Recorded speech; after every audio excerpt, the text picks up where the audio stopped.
The Phillies bats are making contact on a regular basis for the first time since mid-May. The run support in big innings is showing up as we have become so accustomed. Yesterday was no different at the ballpark while the bats came alive. Baseballs were flying off the Phillies' sticks from the first inning on and put the home team in position for their fourth straight victory. The problem was no longer the offense. It was the pitching that allowed the Twins to be so offensive.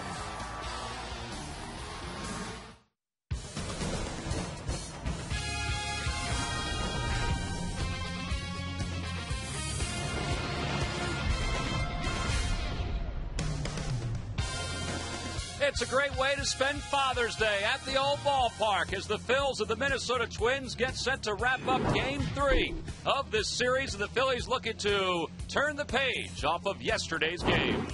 Hi, everybody. I'm Tom McCarthy, along with Gary Matthews. Chris Wheeler will be here in just a little bit. Happy Father's Day, everyone, and we're sporting the caps that are given out today. So all fathers coming to the ballpark, they're the Sarge caps, and the fans who are coming into the gates today, Sarge, well, they're wondering if it's going to be the same kind of offensive display that we saw yesterday. 9 home runs. Yeah, just like home run derby there with those 9 home runs. Fighting Phil's hitting 5 of those balls out of the ballpark. Take a look at the highlights. Yesterday, Valdez getting into the act with his first home run as it hugs that left field foul pole in the big piece. Yep, that's what Charlie calls him. He gets in the act. He's starting to hit the ball a lot harder as of late. Here's a guy we need to start to contribute a little bit more, and he's starting to do his job in driving the ball. Yep, there's our friend there. Jim told me 466 feet back to the bullpen as he drives the ball. Touch hitting Mauer ties his game up there, and here we go in the extras. Well, there goes Gold as he ends up hitting that home run right near the foul pole there, and nobody, no place to go. The only one that scores is Mauer as he crosses home plate there, which ended up being that winning run there. Take a look at the numbers. See exactly what I'm talking about. 15 hits there for the Minnesota Twins, 14 for the Fighting Phils. And I like the home runs because I was a home run hitter, so to speak there. But when you're hitting pinch hit home runs, that's awful difficult, Tom. Yeah, pretty amazing yesterday. 3 pinch hit home runs between the Twins and the Phillies. Well, Roy Halladay is pitching today for the Phillies, and he's hoping to quiet down this Minnesota offense and also, Sarge, give the Phillies a series victory. Yeah, he's had some good success against the Minnesota Twins, being able to strike a lot of their hitters out. This is a different ball club, though. Take a look at the graphic there. In his 11 starts, 8-1. There's those 70 strikeouts that I'm talking about. And again, he doesn't walk a lot of hitters, so that means those Minnesota Twins will be swinging the bat. Yeah, this is a Twins ball club that walks a lot. Roy Halladay in his outings, his career outings against Minnesota, he hasn't walked too many of the Twins. So he'll be matched up this afternoon with Carl Pavano, the right-hander who comes into today's ball game with a record of 7-6. This will be his 14th start of the year. Well, it's the perfect way to plant the seed for future Philly fans. Father's Day at the old ballpark. The starting lineups at first pitch coming up next.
Polanco and Chase Utley. What a thrill it must be for those fans to go out and get an autograph from their favorite Philly player and then just sit and hang while the national anthem is being sung. There's Jason Worth and his friend out there. Roy Halladay was out there with a youngster. Roy, of course, the father of two, getting a chance to pitch on Father's Day here this afternoon in front of a sold-out crowd at Citizens Bank Park. Let's take a look at the starting lineups today for the Minnesota Twins. It's brought to you by Xfinity, only from Comcast. Leading it off in center field, Denard Span. Orlando Hudson, the second baseman, bats second. Joe Mauer hits third, followed by Justin Morneau, the first baseman. Michael Kadire, the third baseman, bats fifth. Jason Kubel's in right. He'll hit sixth. Delman Young is in left field. He'll bat seventh. Nick Punto bats eighth. He had one of the bigger at-bats in yesterday's ballgame. And batting ninth at pitching is right-hander Carl Pavano. They will face right-hander Roy Halladay, who has not won in his last couple of starts, coming off a rough outing against the Yankees. This is his 15th appearance of the year, Wheels, and he has very good career numbers against the Twins. Yeah, his numbers are good, Tom. 8-1 against Toronto overall. Roy Halladay right now, you see his numbers at 8-5 with a good earned run average of 2.36, coming off that tough game against the New York Yankees. Now, here's our Southwest Airlines scouting report on him. That's his fastball against the Twins, very good. It's a hot day. The pen's a little tired after yesterday. It's a lot to ask of a starting pitcher. But they could use innings, and of course you think about Father's Day and Phillies pitchers, and this guy pitched a perfect game. Well, so did Jim Bunning. 1964 on Father's Day at Shea Stadium in New York. 10 strikeouts that afternoon, and there's Jim's retired number 14. I'm sure we'll see that footage at some point during the course of this ball game. The only two perfect games in Phillies history. Well, here we go. Denard Span hitting .279 overall, a home run and 25 runs batted in. And Span swings at the first pitch, and he hits it in the air to left center, and that's an easy first out. What a way. That's what you're talking about. You mentioned in the opening today, and you and Gary talking about the way this team walks a lot, takes a lot of pitches. Well, they're just like the Yankees, Braves, and Red Sox in that way. So it's a tough day to pitch because it's so hot. You see, it's 90 degrees, but it feels a lot hotter than that with the humidity. Roy Halladay's about in good a shape as anybody, but it'll take its toll on the biggest, strongest guy on a day like this. Oh, here's Orlando Hudson, who came off the disabled list before Friday's game. He's 1 for 11 in this series, and he shows bunt, and I think he missed it, and it's no balls and 1 strike.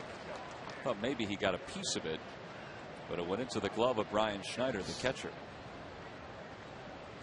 Hudson overall with 3 homers and 17 RBIs. He was on the disabled list with a bad left wrist. And a swing and a miss, and it's 0-2. The Yankees attacked Halladay the other day with balls in the strike zone early in the count. And it looks like that's their game plan here, too. The Minnesota Twins will get after him because they know he's a strike thrower. That one just missed off the inside corner, 1-2. Well, in Roy's last start against the Yankees, he allowed 3 home runs. He had allowed only 1 home run in his previous 62 innings. 8 hits overall and 6 runs. And it's 2 balls and 2 strikes. His location was off a little bit. He came out with really good location, great stuff in that first inning, and then started to struggle a little bit in the second, and they scored off. He wound up throwing 100 pitches in 6 innings of work that day. And a line drive foul. Little hanger, and it remains 2 balls and 2 strikes. Twins start play today a game and a half ahead of the Detroit Tigers in the American League Central. Meanwhile, the Phillies, Ron Gardenhire knows the Tigers are kind of a surging team right now. Phillies, meanwhile, have dropped to 4.5 games behind the Atlanta Braves because, as Charlie knows, because he saw the footage of it, Troy Gloss had a walk-off home run last night for the Braves against the Kansas City Royals. Robinson Tejada, who used to be with the Phillies. Hudson stays alive. It remains 3-2. Here are the current National League East standings. The Phillies 4.5 games back. The Mets a game and a half back after their loss yesterday to the Yankees. Meanwhile, in the Central, the Tigers are there a game and a half back, and the White Sox are still kind of lingering at 5.5 off the pace. They're hot right now. They've been winning some games, have the White Sox. A line drive toward left. That's going to drop in front of Raul Ibanez. So a 1-out single for Hudson, who was behind no balls and 2 strikes. That's just his second hit of the series.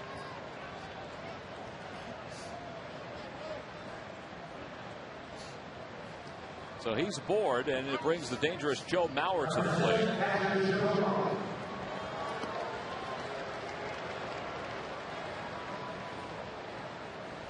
Well, Orlando Hudson almost forgot to talk to Jerry White, his first base coach, because he was chatting so much with Ryan Howard over there. Well, that's the one who didn't go over and chat up McClellan and go over to the photo area. That's Hudson. Mauer yesterday hit a home run that tied the game in the 9th inning. It was a blast. One of 9 home runs hit in yesterday's game. Well, it's hot again here today, obviously, and it'll fly just like it did yesterday. And there's a little wind out towards right and right center to help it. Mauer's 2 for 10 of the series. Hudson goes. The throw from his knees not in time, and Hudson has a stolen base. That's his 5th stolen base of the year. I think he kind of surprised everybody with that stolen base.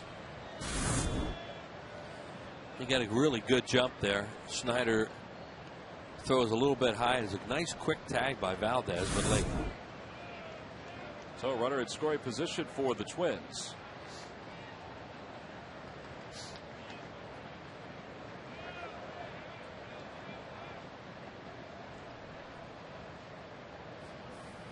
Opposite way from Mauer, slicing foul. Here's that breaking ball that he hit yesterday. A slider caught a lot of the plate, and Victorino looked like he thought he had a chance to catch it over towards the alley, and then it went out into the bullpen, and that tied the game up. And you know, even though the Phillies were able to tie it up again, you just felt the Twins had the momentum in that game. They finally won it. Well, they were trailing at 9-4, scored the 5 runs in the inning, in the 9th inning. 2 on a 2-run bomb, a 466-foot shot by Jim Thome, and a line drive base hit it to center field. Hudson got a late start, and it's bobbled by Victorino, so he's going to score, and the Twins lead it 1-0. I think he was going to be held up at third. He was for a while. They were waving. They started to wave him right before Victorino bobbled that thing too, but he was so deep and really didn't look like he was even going to have a chance to throw it. The only reason that Hudson got that late jump was because it was a line drive, and he wanted to make sure it didn't get caught. See right here, he freezes, which is the right thing to do because it looked like it was going to be caught. Now, right about here, he starts to get the wave in, and then he bobbled it, and then it was a no-brainer. Here's right here. Kicks off the heel of the glove, and easy run. Boy, that Mauer's a good-looking hitter. Like, no kidding. Batting title, but we talked about him on Friday, how still he is. For a big guy like that, he's very still, and he waits, and then makes tremendous contact. Well, it's his 31st RBI of the year. So Minnesota takes a 1-0 lead. They took the lead yesterday 3-0 in the first. And it's no balls and 2 strikes to Morneau. You wonder how Mauer can keep hitting the way he hits and catch every day. You know, I know he's big and I know he's young, but it still takes its toll. Look at the size of him next to Ryan Howard. That's a catcher. It's not that he is just an offensive catcher, too. I mean, he's won 2 Gold Gloves, 2 in a row. Yeah, look at his numbers. He's a 3-time batting champion. Morneau tries to check his swing and does. It's 1-2. An inning that started really easy for Roy Halladay with an out on the first pitch is, you know, becoming a struggle now on this brutally hot day.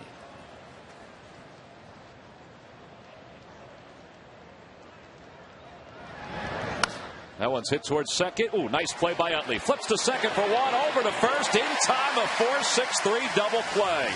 Well, that'll ease the tension a little bit. The Twins do get a run thanks to 2 hits. They do not strand anybody.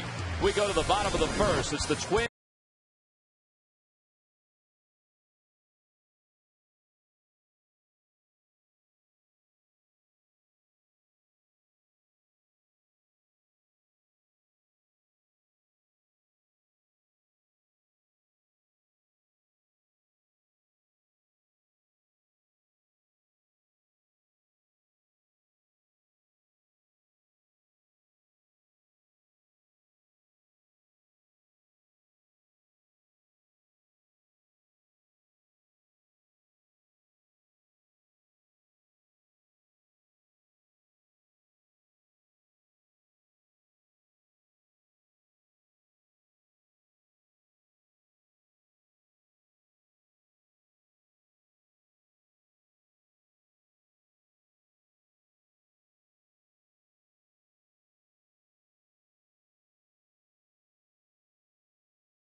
Down 1-0 here.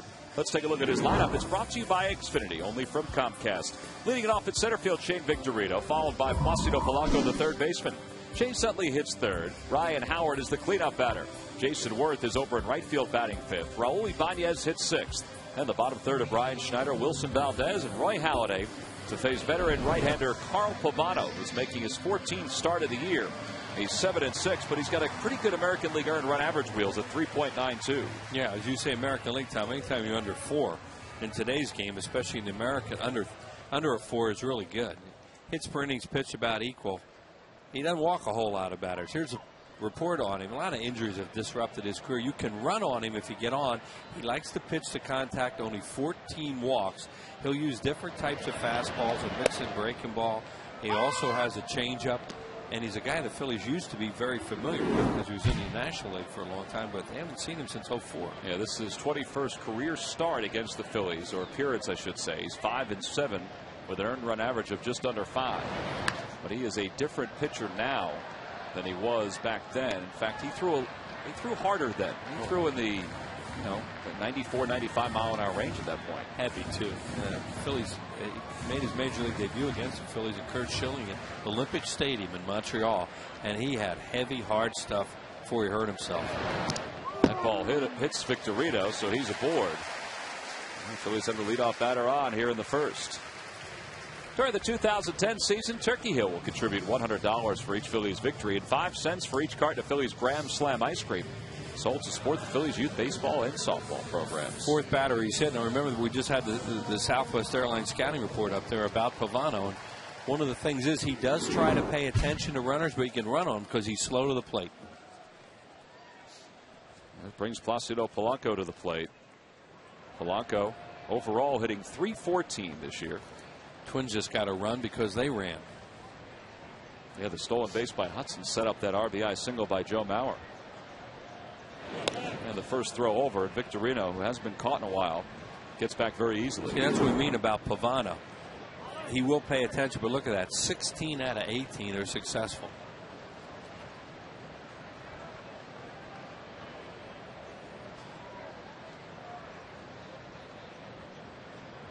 And the throw over, Victorino was leaning a little bit. He was going. He looked like he was going to go.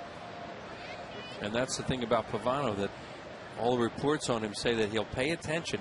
That he knows you're over there, but when you figure out when he's headed towards the plate, you can go and steal on him. Kind of quick pitch Polanco there, and he throws it over for a strike. It's 0-1. Well, his delivery's slow. It kind of rocks back a little bit. Doesn't necessarily use a slide step. As Tom said, his delivery was kind of quick that time, but he still does rock back, which gives you that little extra time to run. Victorino has stolen 13 straight bases without being caught. He goes, and the pitch is hit back toward the middle off the leg of Pavano. He's got to play it first, and it's in time to get Polanco. One away, and the Phils have a runner in scoring position.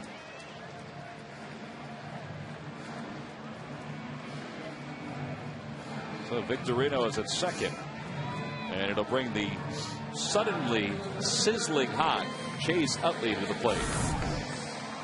See where this ball hits him. Ooh, right off the knee. But he saw it right away because the ball went right to the side where he was looking after that ball conked him on the knee. So he was able to throw him out. It looked like Victorino had that bag stolen too. But, Polanco saw something he liked. That was not hit and run. It was a straight steal. It kind of moved at the end and it jammed him a little bit. So here's Chase, who overall is hitting .267 with 11 homers and 33 runs batted in. Their outfielders look like in a ninth inning in a no doubles defense right now. So Victorino can score easily on any ball to the outfield. They are really deep. Chase with 7 runs batted in this series, including 3 RBIs yesterday. And Wheels is right. Look how far back those guys are. Look at that. I'm telling you, it looks like a ninth inning of a 1 or 2 run game when they're trying to protect on something. Well, Span was deep on Friday night, but he's deeper now than he even was on Friday. I guess they didn't notice yesterday that most of the balls over their head are gone. Speaking of that, the Lucky McDonald's Phillies home run jackpot contestant is Johan Vessels of Wildwood, New Jersey. If the Phillies hit a home run in today's ball game, then Johan will win $100. Got a shot of Ron Gardenhire there. What a great job he does year in and year out with this Minnesota team. His 9th year as the skipper. And Chase lays off, and it's 2 balls and 1 strike. Pavano's coming out and went breaking ball changeup on him. He's really been hitting the fastball well in this series. And so they try a little bit of off-speed stuff, trying to get him to jump. Chase has done at home this year. That includes the last couple of games where he's kind of found his stroke. He's also made some unbelievable plays defensively. And he hits one in the air to right field. Pretty deep. Kubel going back to the warning track. It's not going to have enough on it. He makes the catch. Victorino tags at second and goes to third. So he's going to be at third with 2 outs. Just missed that one. Didn't get a chance to extend his arms as much as he would have liked. Yeah, looked like he pulled his arms in a little bit.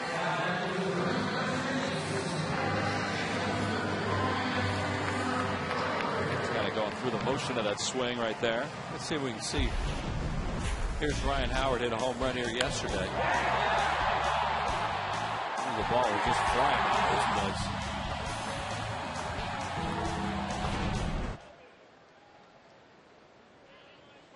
There's Jim Thome, who hit one a mile yesterday, 466 feet. That was a long one. Here's Ryan Howard, and Ryan lays off a high fastball, and it's 1-0. He has more room right now. The overshift defense is not there. In fact, it looks like where the second base umpire, Titchener, is. That's normally where there's a fielder, right there. But there isn't. That's an umpire. So he has more room to shoot one through. Swing and bunt up the first base line. The inning is over. So Ryan Howard is thrown out by Joe Mauer. 2-3 on the putout. The Phil Strand, a runner at third here in the bottom of the first. Jim Thome's got a front row seat to watch.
Follow the Phillies on your iPhone, iPod Touch, BlackBerry, and Android phone with MLB.com At-Bat 2010, featuring play-by-play, video highlights, and live audio broadcasts. Visit Phillies.com today on your iPhone, iPod Touch, Android, or BlackBerry for more details. Top of the second, 1-0 Twins, thanks to an RBI single by Joe Mauer, and Michael Kadire leads things off. And a swing and a miss, and it's 1 ball and 1 strike. Kadire's hitting .273. He's got 7 home runs. 3 for 10 in his career against Halladay. I thought it was interesting that Roy Halladay had faced the Twins so many times during his major league career while with the Toronto Blue Jays, the last time coming in September of last year. And he threw a complete game. allowed 4 runs on 9 hits, and suffered the loss when he faced Carl Pavano. That's the only time he's lost to him. Yep. I guess the Twins must have figured, don't we ever miss this guy? Swing and a miss, and Kadyr's down on strikes. Schneider has plenty of time to make the throw over to first, so that completes the strikeout. Now the Toyota Major League scoreboard, the Braves, well, they have won 13 of their last 14 home games, and they lead the Royals 2-0 in the bottom of the first. They're 28-10 since the 10th of May. Yeah, they're hot. And Chipper Jones, who's talking about retirement and then decided to put it on the back burner, knocked in 2 runs with a double. Braves are 23-7 at home this year. They have the best home record of anybody in the big leagues. Here's Jason Kubel. Kubel has not had a whole lot of success against Halladay, as you can see there. Just 1 for 16. And he starts him off with 2 pitches off the outside part of the plate, and it's 2-0.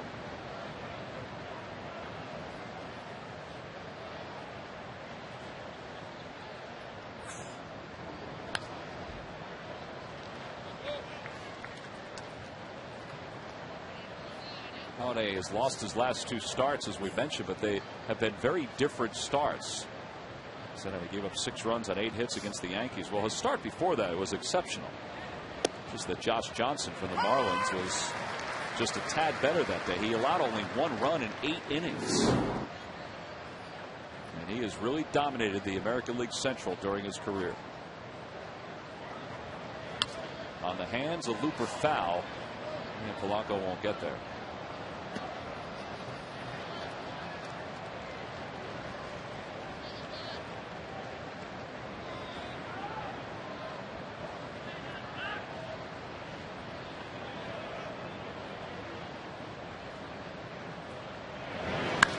In the air to straightaway center, not deep.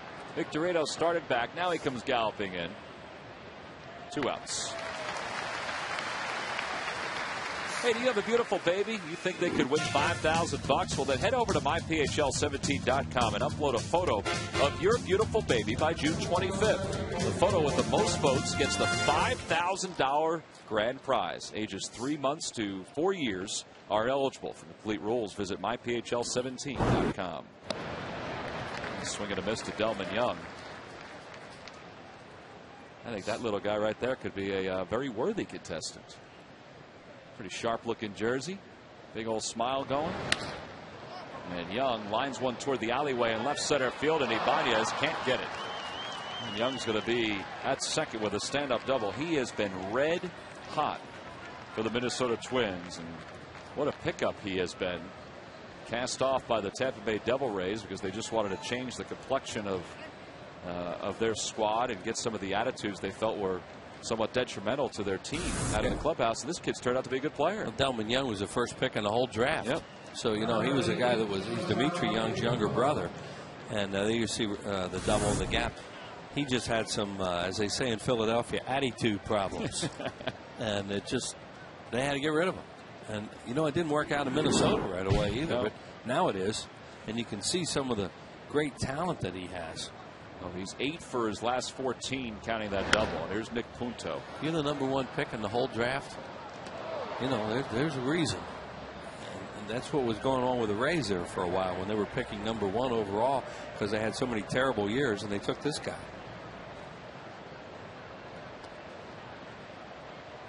They got Garza in that deal, though, didn't they? They got Garza for Jason Bartlett. Yeah. It actually turned out to be Bartlett. So it turned out for Tampa. I'm sorry, Garza and Bartlett for in that deal. Yeah. Yeah. So that turned out really well for the Rays. They went to the World Series with Garza and Bartlett. Young had a good year last year for Minnesota. And really his first opportunity to play every day, hit .284 with 12 home runs. He haven't even a better start this year. So 0-1 the count to Nick Punto. And they move his feet, and it's 1-1. You see right here a base open. You know, Phillies are scoring a little more now, but a base open with 2 outs.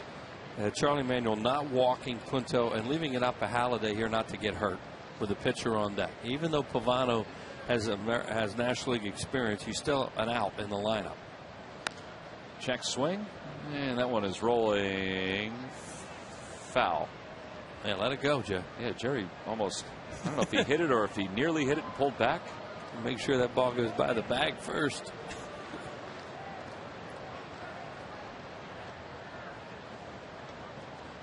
You know, the ideal thing, of course, is to get Punto out here and have Pavano lead off next inning. And you've got a veteran pitcher and catcher where you have to make sure you don't get hurt here.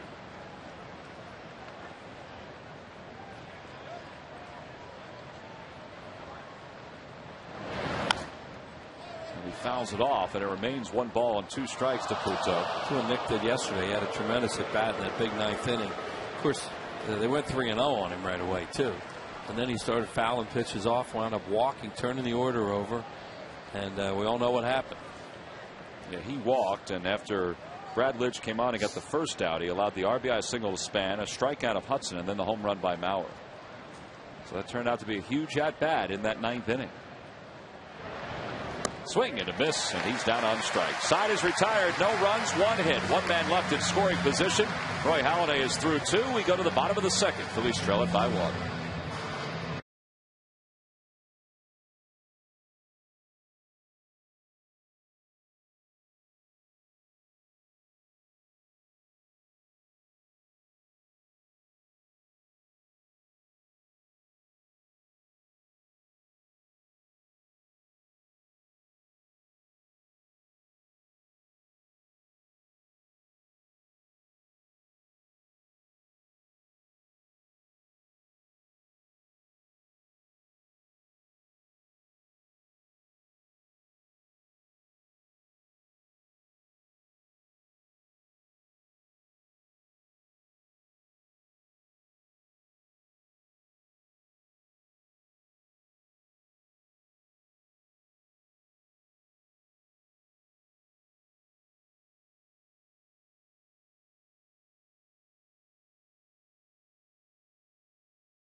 Happy Father's Day, everybody. It's a gorgeous day here at the ballpark, a red-hot afternoon, and a lot of the dads sporting those Sarge caps that were given out to all fathers who came to the ballpark today.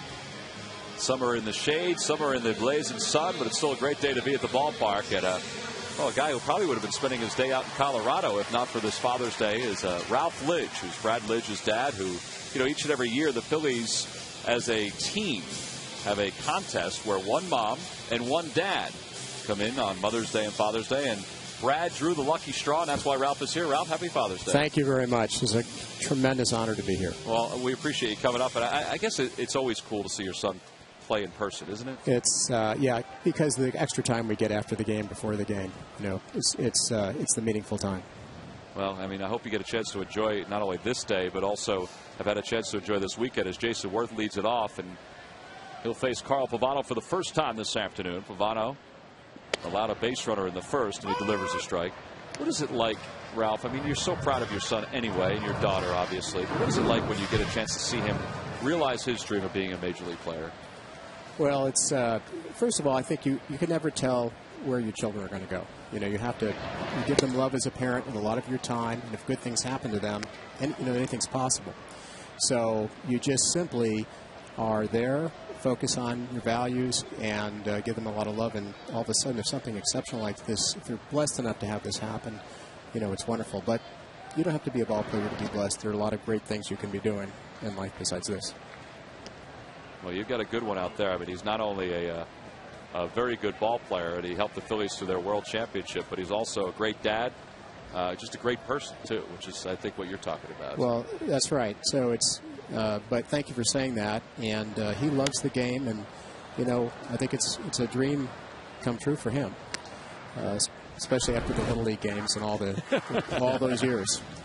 There you are together before the game. Was there a decision when he was coming out of high school whether he was going to play professionally or go to Notre Dame? There was not really a decision. Brad was drafted by the Giants out of high school, and but his mother and I felt that education was the priority, and we felt if he'd be fortunate enough to play ball after college or do well in college, that was the focus, and that he needed to to grow into that. How was he with that? He was awfully excited when he was picked by the Giants, but the deciding factor, he loved Notre Dame. We did a lot of college trips, which was a lot of fun, and those college trips were very meaningful. But he was very committed to going to school. Turned out to be a very good decision for him, not only because he did very well in college, went to a great place, but also his dream of becoming a major leaguer was reached as well. I read where when he was a kid, you used to challenge him and his sister to do different things to try to, sort of nurture their competitive nature. Well, those are some great memories, and I'd also like to throw out a happy Father's Day to my father, if I could, real quickly. He was in Barrington, Illinois, and I love him. But I wanted, we had these special moments. So in Colorado, you have some opportunities to do different things, whether it's fly fishing or hiking. But we did mountain climbing, and Brad ran the Boulder. Mm-hmm. There were different things to do to help build confidence and to enjoy being with your child, whether it was your son or your daughter. That's great. Raul Valdez, who's been swinging the bat a lot better lately, flies one to left field. So back-to-back fly ball outs, and there are two away here in the second. Do you remember Brad competing against Roy Halladay? That's a great memory. Roy Halladay is such an amazing person, and Roy had this huge image, as he does still today, all the way through, as he was growing up. And in high school, you were very intimidated if you were going to play Arvada West, which was his team. But fortunately, there was a state championship when they were both seniors, and Brad and Roy were in that competition. And it was really exciting. And it's kind of cool to see they're kind of like bookends here back in Philadelphia. Yeah, it is pretty neat because, you travel so many roads as a professional athlete. It's not often that you travel a road with somebody wwho you grew up playing against. Well, and then one of the other things that's nice is I know Roy a little bit. I don't know him personally that well, but he's so highly regarded, and especially in Colorado, they love him. So you see an article that comes out about him, and you're not surprised about his character.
This is one right through the middle to start off the top of the third. Pavano's first at-bat of the year, and it's a leadoff single. Here's the question. Who are the first father and son ever to play on the same major league team? The answer will be revealed in the 7th inning. Was that in the 1800s? Not quite. Yeah, well, you know, it's one of those ones that I think yours truly and the fans have been way too hot on these questions lately, so we had to come up with one of those. I think you could get this one. You're kidding. I think you can. Here's Denard Span, who flied out to center on the first pitch of the game, and he takes a pitch for a strike. It's 0-1. First father and son. Right. To play on the same team. Correct.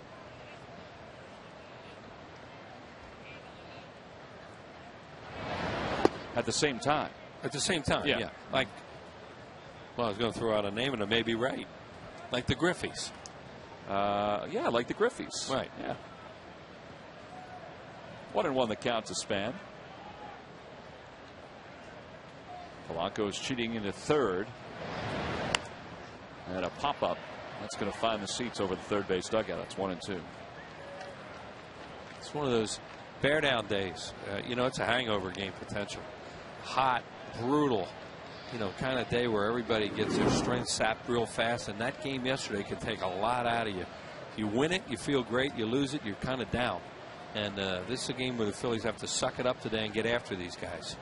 Well, yesterday's ball game with the Phillies down 3-0. They came back as Span lines one into center field. It's a base hit, so back-to-back singles now for Minnesota. And they've got runners on first and second. Well, it's time now for the thirst inning, and it's brought to you by Budweiser, the official beer of the thirst inning. All right, now if you can enjoy a Budweiser today, temperatures in the 90s, you're never going to get a chance to enjoy one. You get your kids at foot. It's a Bud Light Lime right there going down smooth. It's our thirst inning. Well, nobody out with 2 runners on. Yeah, this inning was set up by getting Punto out last inning, have the pitcher lead off and get an easy out, and then go to the top of the order. Well, it hasn't worked out that way. And Hudson shows bunt, takes a pitch low. It's 1-0.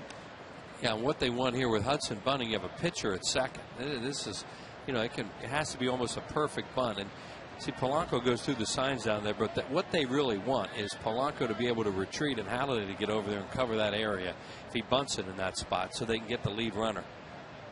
And you see Pavano, he's not going to get much of a lead off second. And Hudson bunts it in the air, foul. And Hudson doing what is correct. He's trying to make Polanco come in and catch the ball and field the ball so the third base is unoccupied.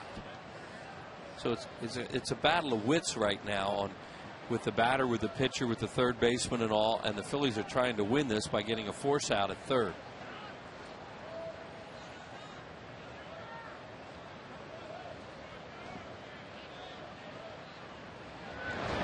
Hudson punts it over toward the third base side. Halladay's got to play. There's one, and that's all they'll get. But that is a sigh of relief for the Phils to get the lead runner one away. Well, that's exactly what they wanted.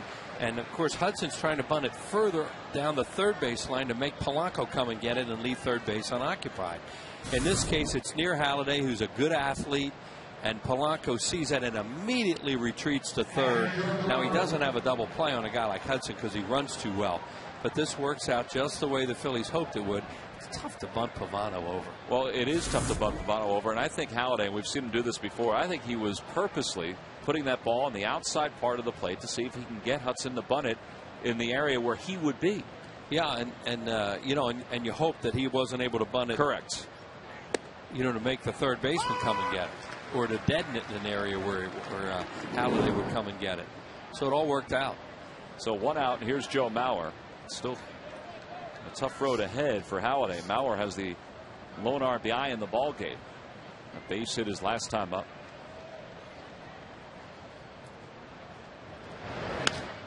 And he's quickly ahead of him. No balls and 2 strikes. There's an example we're talking about with Mauer, how still he is and how quick he is. He really lets the ball come a long way in the strike zone before attacking. Look at that. Look at that number. Whew. Man. Albert Pujols, I guess you wouldn't be surprised that he's leading the way at 347, but Mauer is just a percentage point behind him.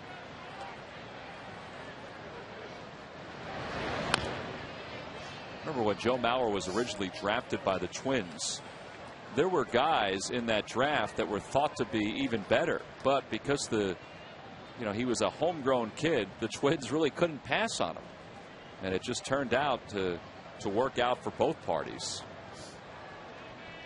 Yeah, just a little. And it will for at least the next 8 years, because that's the contract extension he signed with them. And Maurer really wanted to stay there.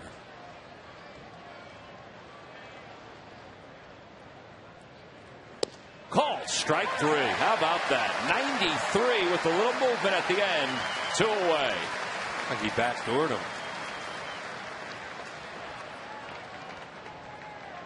Third strikeout for Halladay. See if the center field monitor will be able to see what Roy does here. There's a cutter. He did. He just backdoored him a little bit with a cutter, and it froze Maurer. Now Justin Morneau hit into a double play his first time up.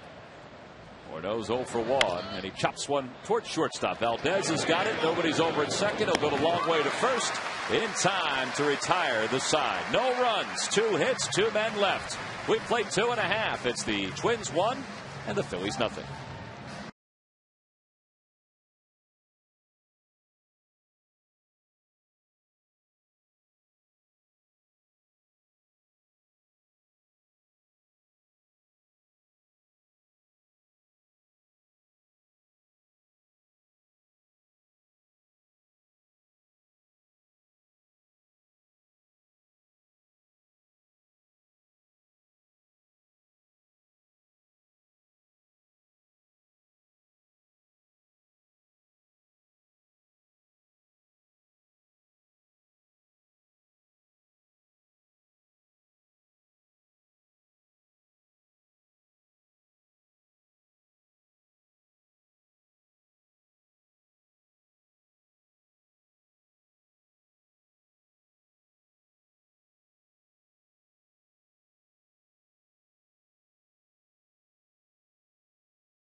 And the amazing Kazashi Sports Sedan. Last of the third here at a sold-out Citizens Bank Park.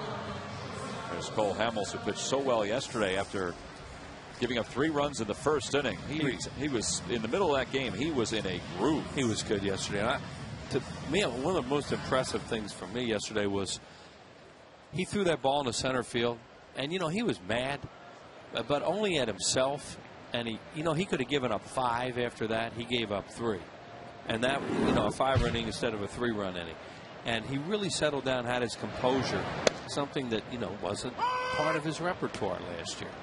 And then he went on, as you said, Tom. He just mowed him down, and it was smoking like it is today. And he gutted his way through that 7th inning, and it looked like they were really set up to win the game. Well, he had retired 13 straight at one point after allowing those 3 runs. So. Good for him for settling down as Valdez is retired. 1 away here in the third. Cole enjoying Father's Day today with his son Caleb and his wife Heidi. In fact, the players are wearing those blue wristbands and the blue ribbons on their uniforms. And you may have read about this and have seen it over the last few years. It's all part of the Home Run Challenge for prostate cancer, to raise funds for prostate cancer research. Major League Baseball's been doing it since 1997. There have been 60 selected games this year where the home runs for both teams are being tallied, and then donations are being given to help fight prostate cancer and to promote research. Yesterday's game was one of those games. Big day for fundraising. Yeah. In fact, there are different players around the league who are representing their respective teams. And speaking about the prevention of prostate cancer and the research being done, Jim Thome and Joe Mauer are the representatives for the Minnesota Twins. And Phillies second baseman Chase Utley is the representative for the Phils. There's a 2-hopper to Morneau, and there are 2 outs.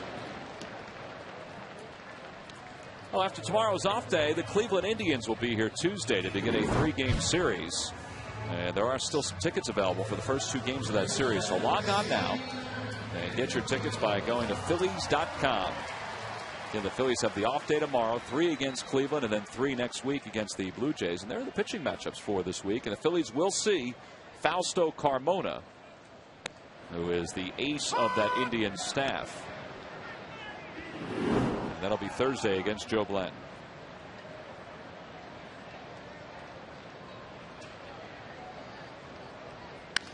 Victorino chops it toward the hole, left side, tough play for Punto, off balance throw in time. Nick Punto somehow threw Shane Victorino out, had enough on that toss to get it across the diamond and across his body. Phillies are retired in order here in the bottom of the 3rd. We have completed 3. Little defense for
is in the making. He struck him out. Jim Bunning has pitched a perfect game. Well, Jim Bunning back on Father's Day 1964 pitched a perfect game against the New York Mets. He struck out 10 batters that afternoon, and up until Roy Halladay's perfect game against the Florida Marlins, it was the only one in Phillies history. What a day that must have been. And we start the top of the 4th. Gary Matthews joins us. Roy Halladay goes to work. Michael Kadire, Jason Kubel, and Delman Young are the scheduled hitters for the Twins. And the second pitch of the innings hit right at Chase Utley and one away. So 1 out here in the 4th.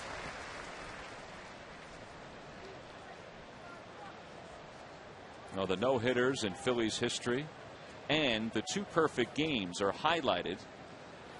Roy Halladay's, of course, this year, and Jim Bunning's are the 2 perfect games. Kevin Millwood back at the Vet. Tommy Green against the Expos up at Olympic Stadium.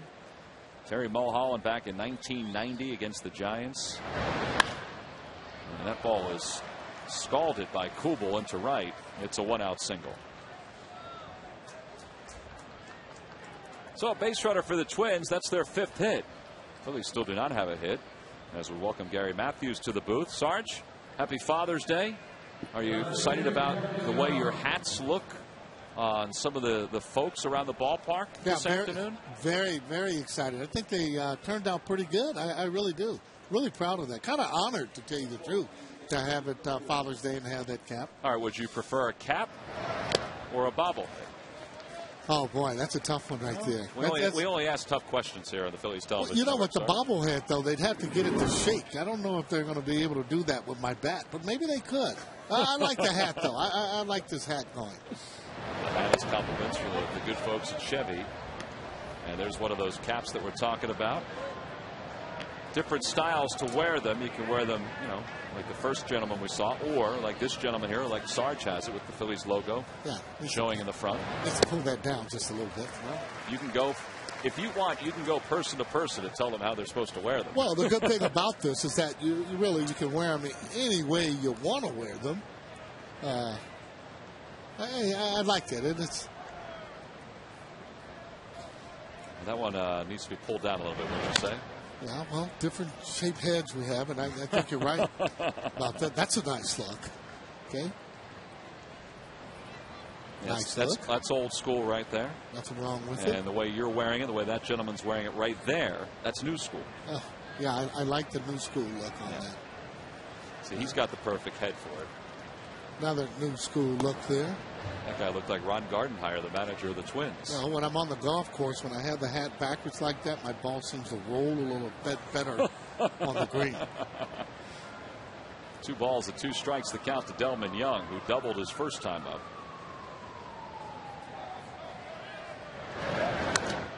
He was out in front, but he's still got a piece of it. So it remains 2-2. See, there is a similarity between the 2 gentlemen, don't you think? Oh, wow. Have you given Gardenhire one of your hats? No, I sure didn't. Did go down, though, and shook his hand.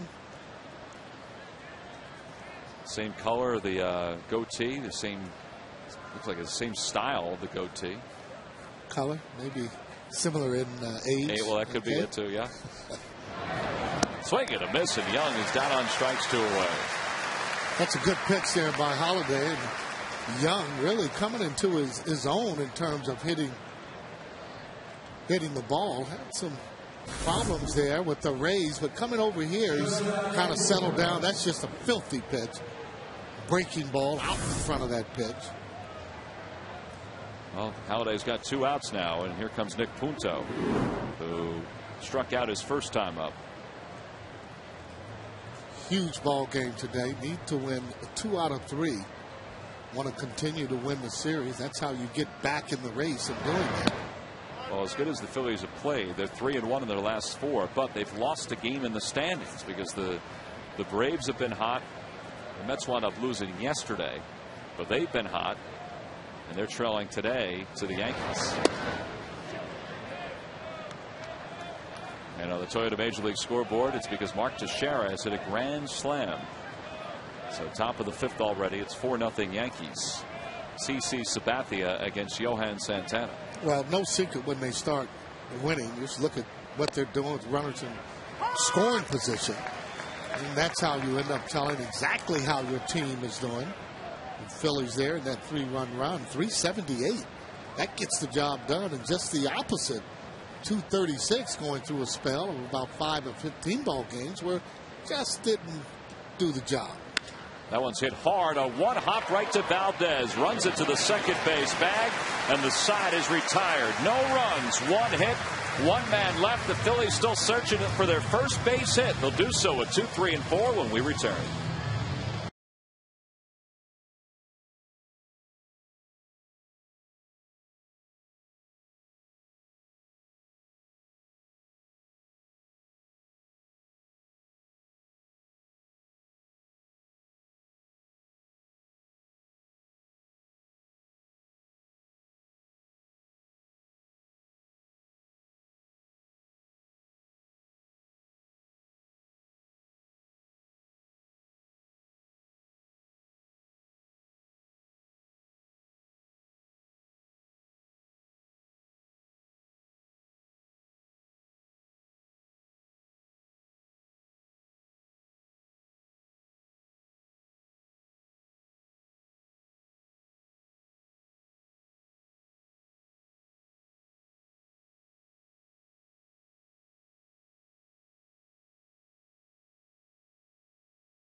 By McDonald's. McCafe your day at McDonald's with a new McCafe Frappe.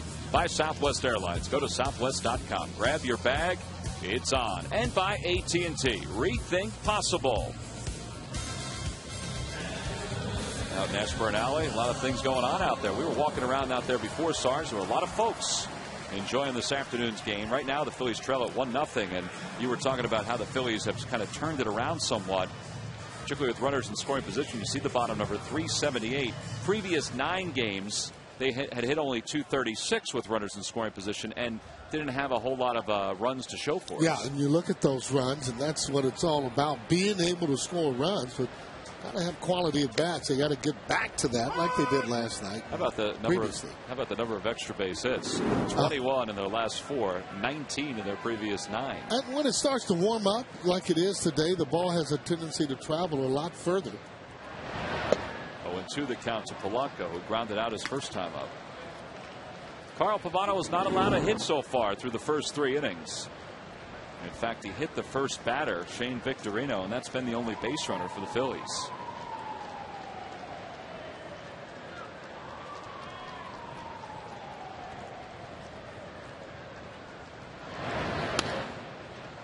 And it remains 0-2. Pavano, as we mentioned before, made his major league debut for the Montreal Expos against the Phillies. He was the main piece in a trade that the Red Sox made with the Expos back some time ago when the Red Sox got Pedro Martinez. That's how highly thought of he was as a pitcher. He won 16 games back in Double-A in 1996 with the Trenton Thunder. Well, that's a lot of games in the minor leagues. Especially in Double-A, and I've always felt that Double-A league for me was tougher than Triple-A.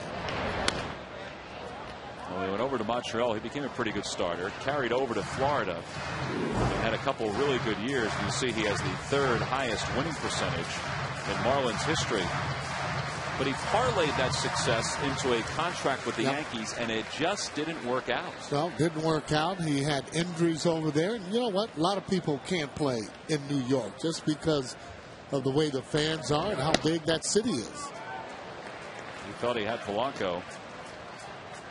And it's 2-2. Now, Pavano pitched in and first at bat. Now he's been throwing the ball away, trying to get it on the outside part of the plate, throwing sliders. That was a 2-seam fastball.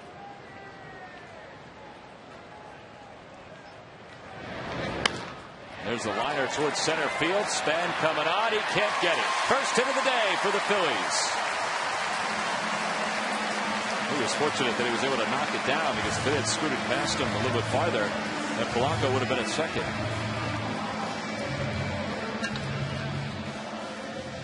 Well, we've been talking a lot about the Atlanta Braves and how hot they have been. They have been smoking hot at home, 23-7. On the road, well, they've done a pretty good job, not as hot. And they have a big series coming up. The Phillies do against Atlanta beginning Monday, July 5th at 7:05. It's a 3-game set. All 3 games are at 7:05. And you can get your tickets by logging on to Phillies.com. Chase Utley is the batter. Chase flied out to the warning track his first time up. 0 for 1.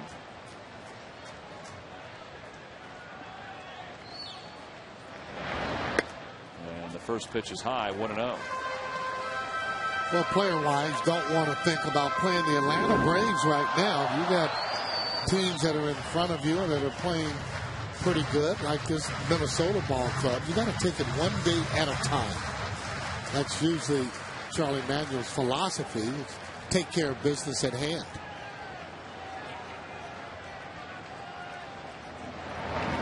Inside, 2-0.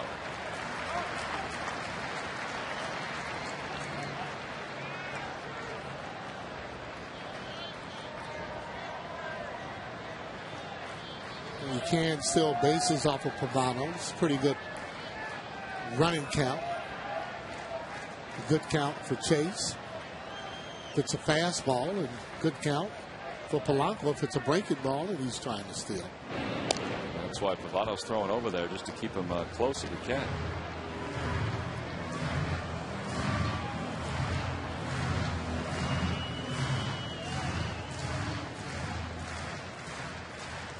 Outfield playing pretty deep.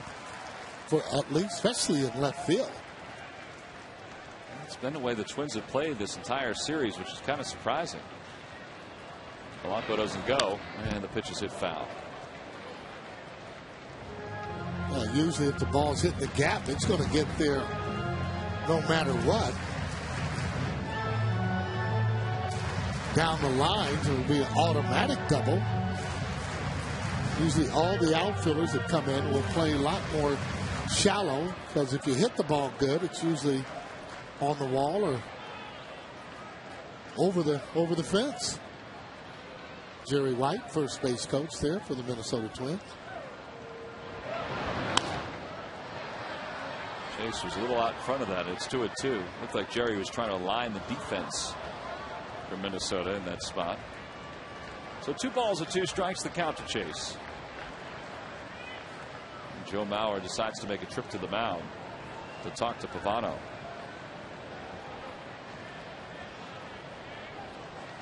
Yeah, normally if you're playing a player a particular way, you want to pitch him that way. But for Chase, that's on top of the plate, I mean, inside, he automatically just about will pull it. Unless he gets jammed, he'll flare the ball.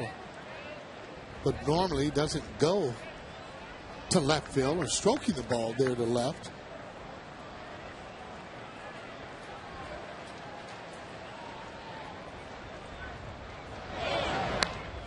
Look out. Boy, oh boy, that ball was smoked into the crowd. Oh, my gosh. Right over the Phillies dugout.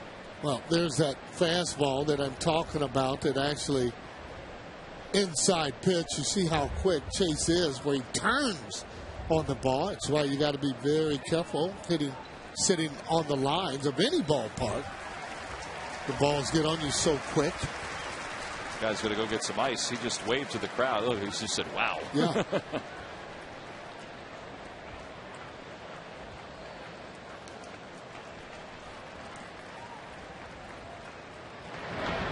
In the dirt. Good block by Mauer, and it runs 3-2. All right, so 3-2. Nobody out. On the Toyota Major League scoreboard, that guy will be back to his seat very shortly. Royals have taken a 5-4 lead over the Braves. That one's at the top of the 3rd. That's a good sight to see. Anyway, 3-2, nobody out. Is he going here? I got to think so. That base hit, you got runners on first and third there. Chase doesn't strike out a lot. He goes. And a little cue shot up the third base line. That's going to be a base hit for Chase. He's hit him a mile in this series, and then he comes up with another base hit there. Yeah, change up. As he hits off the end of the bat, they call that as a swinging bunt. Looks good in the box scores the next day in the paper. Here it is there. You can see how he just putting the wood on the ball there. Not hit very hard. He couldn't have rolled it out there any better.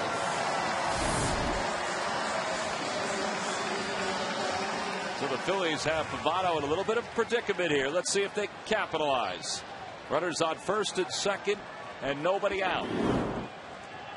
Ryan Howard, he had one of those swinging bunts his first time up, but it did not result in a hit. It didn't go as far as Chase's did. So Chase is off first. Polanco's off second. And that one's in the air to left field.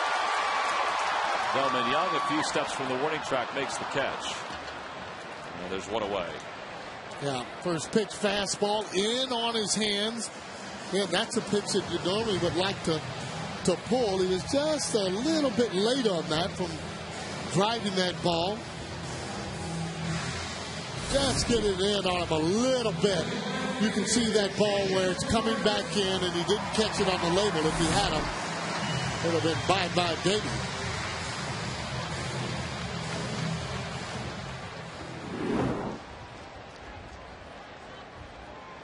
Well, Jason Worth flying out to center to the warning track his first time up. 0 for 1.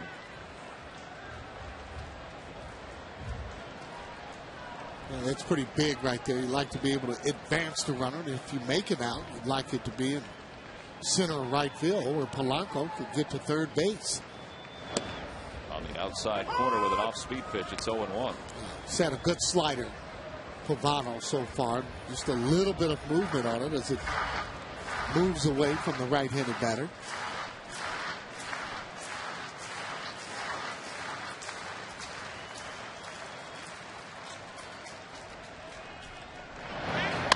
opposite way.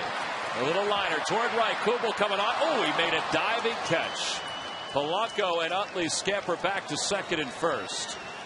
Well, Jason Kubel is not really known for his defense. He's more of a DH for the Twins, but he got a good jump and finished well. 2 outs. Yeah, he did. Now you can see how big that is and being able to advance the runners, and especially when it isn't going good, as he dives and catches that ball. That's a good play. Taking a chance.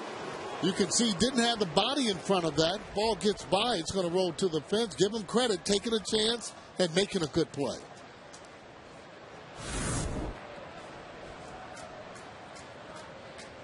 So Kubel takes care of Jason. Thought maybe he had a base hit, maybe a little bit more. And here's Raul Ibanez. And Raul takes a fastball low. It's 1-0. Raul's 0 for 1. He flied to left yesterday.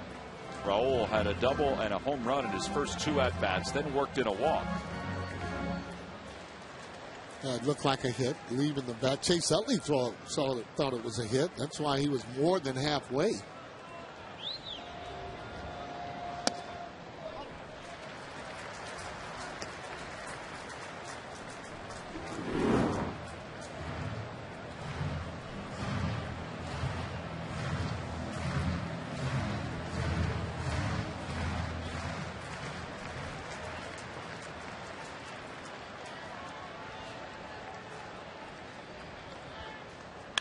Line drive toward right field. Kubel headed back again. He makes the one-handed grab, and the inning is over. The Phillies get the first 2 batters aboard, but cannot score. They strand 2. We go to the 5th. They still trail at 1-0.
All today's highlights, a look at the week ahead, and everything Phillies baseball. It's the Xfinity Phillies postgame show right after the game on MyPHL 17. I don't know if you can see that T-shirt that youngster was wearing right there, but it said "Life is simple," and it had a picture of some food to the left, a bed, and the Phillies logo. Nothing wrong with that. It is that simple for somebody that age, isn't it? Well, it is. No problems. Good breaking ball. Pavano getting a base hit. His first time up on a fastball. The adjustment there with Roy Halladay throwing breaking balls to him. And he's down on strikes. Not as easy this time. Pavano, who got his first hit since 04, his last time up, gets his first strikeout of the year. Oh, don't forget, next weekend the Phillies will continue their interleague schedule, and they will be the visitors here at Citizens Bank Park. That's right, the Toronto Blue Jays will be here for a 3-game series. Friday night, 7:05, Saturday afternoon at 4:05, and Sunday at 135. So Roy Halladay will get a chance to pitch against his former team. Again, that's next weekend. The Phillies and the Blue Jays here at Citizens Bank Park. Get your tickets today. Top of the order, Denard Span. It was 1 for 2. Well, you see the difference in the swing of Pavano once he got a ball that had a little bit of a wrinkle in it. And those are the pitches that usually separate good hitters from bad hitters. And talking about the players that play every day, Pavano's not a good hitter. Yeah, there's a lot of stories around amateur baseball of the guy that could hit the fastball, but that once somebody started throwing some curves and some sliders and some splits. It's time to call mom. Coming home. Span sends it in the air to right, pretty deep. It's carrying pretty well, and that one is gone. How about that? Looked like a fly ball right off the bat, but it just kept on carrying out of here. Yeah, the difference is where you hit the ball. If it's in left field, that wind's been knocking the ball down, and it goes to right field, and you get a little aid from the wind. Put a good stroke on the ball, right where this is. He's short and quick, no stride. I think he knew he got it when he hit it. Jason will tell you the same thing, and it got back pretty good. Roy Halladay didn't like the way that one carried, so with 1 out, it's 2-0 Minnesota. And here's Orlando Hudson. Singleton scored his first time up and bounced into a fielder's choice his last time up. Or bunted into a fielder's choice, I should say. Yeah, this is the ball club that bunts probably a little bit more than any other in the American League. Like to try and get that runner over in scoring position in less than 2 outs. Opposite way on the 72nd pitch of the day for Roy Halladay, and it's 2-1.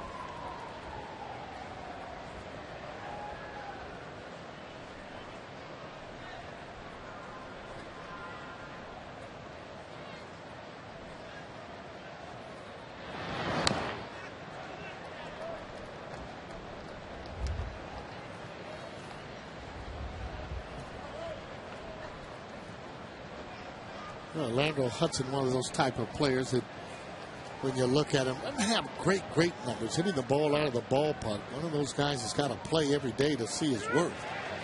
Defensively, runs the ball as he strikes out on a breaking ball. Good defense he plays at second base. Well, that's the 6th strikeout for Halladay, and that'll bring Joe Mauer to the plate. Mauer's 1 for 2. He singled and drove in a run his first time up. Struck out looking his last time.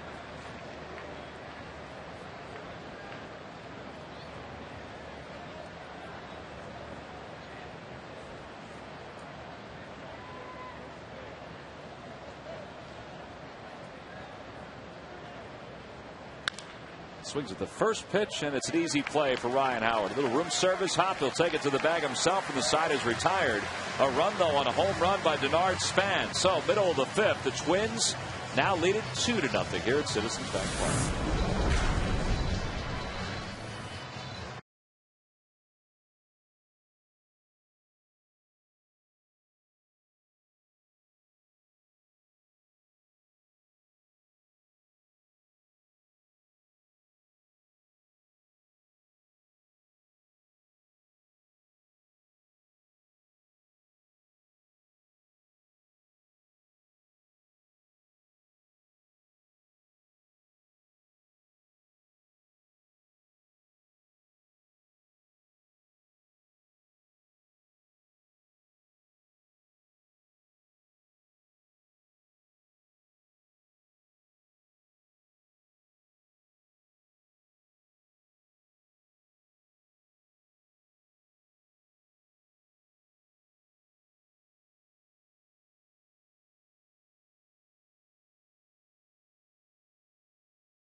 Had a chance to enjoy your Father's Day morning.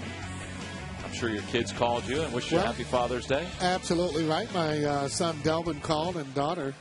That's all the calls I've received, but they'll all call or text, one of the two. I was going to say, Junior hasn't called? Not as of yet. He's on the West Coast. He's still 3-hour time difference. Right. He doesn't believe in getting up early. And we want to wish everybody around the Delaware Valley a happy Father's Day. That's not here at the ballpark. If you're enjoying the Phillies game, wherever it is you are, including Bob Dobson, who's watching today in Kimberton, Pennsylvania. My dad is actually at the Lakewood Blue Claws game down the shore. Phillies single A affiliate.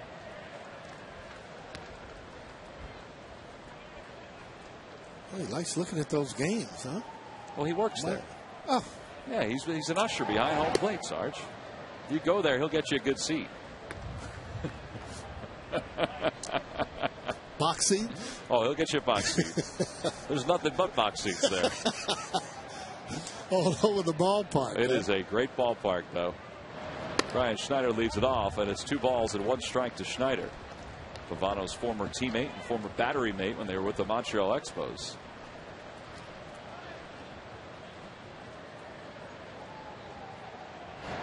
Outside, it's 3-1. Phillies have managed just 2 hits today against Pavano, 3 base runners overall. Trying to get things rolling with the bottom of the order. Yeah, they'll go through stretches like this. I kind of thought, though, over the last few games that strokes are coming back together. They have hit some balls hard, however, today. That one's in the air to right. Not deep. It's playable for Kubel. Shading his eyes from the sun. A lot of fly ball outs today for Carl Pavano. He's been able in those hitting counts like they're 3-1, where guys still aren't able to square the ball up. First pitch. Swing at that first pitch, you got to be looking for that pitch and be able to hit it hard. And we've been getting jammed on some of the balls so far this afternoon. There's Wilson Valdez. Valdez homered yesterday. It was his first homer in a Phillies uniform. But he had the 5th longest homerless streak in Major League Baseball, and it stopped yesterday. I can believe that. He had gone 420 at-bats between home runs. The guy who has the longest streak is Ryan Terrio, who entered yesterday's game with a streak of 586 games without a home run. And it was so good, we're going to let you see it again. Oh, that ball there, he knew it was gone as it was hugging that line. But guys that don't hit him, that's where you want to go, right down the line. And he hits one in the air, down the line again. Deep to left field. This ball game is tied. How about that?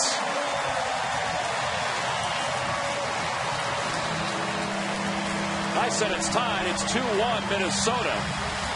The ecstasy of the home run. Well, we don't see him hit a whole lot of home runs. Valdez, as he goes back to back, maybe he's starting to get that power going. Said he's not going to go that many at bats again without hitting a home run. Nice going as he cuts the lead in half. 420 at bats between his home runs. Now just 3 at bats between his last home run. And Halladay lines the next pitch to center. Span comes sliding in to make the grab. 2 outs. You gotta like that Valdez home run. He gave it a little Sammy Sosa hop there. Take a look at it. Now watch this right here. There it is. He knows the ball is out of here. And that home run made a winner of Johan Vessels of Wildwood, New Jersey. Just won $100 courtesy of the McDonald's home run jackpot.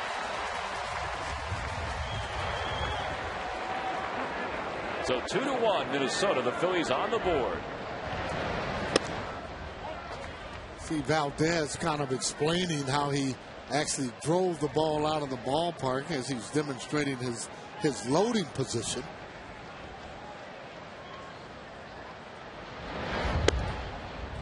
That's a strike, and it's 1-1. It's got to make him feel good. A little easier to explain how you did it as to why didn't you do it?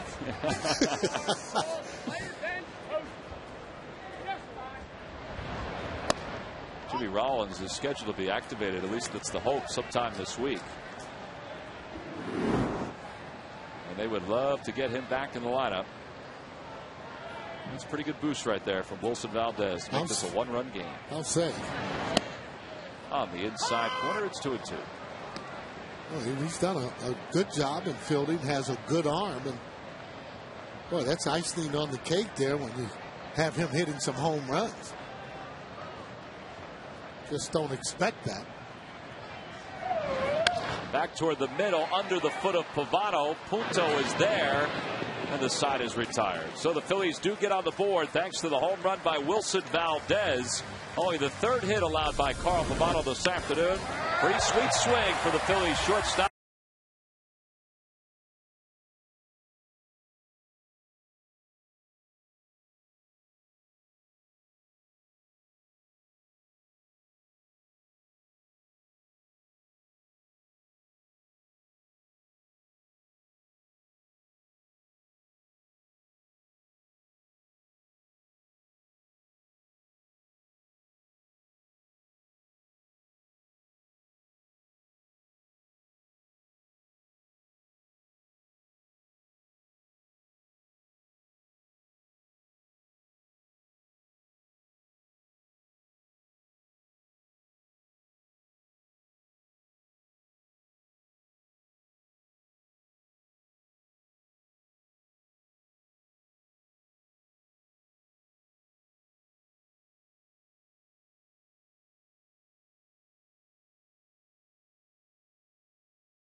The offense at hitting at and above 300 has continued for the first 3 months of the season.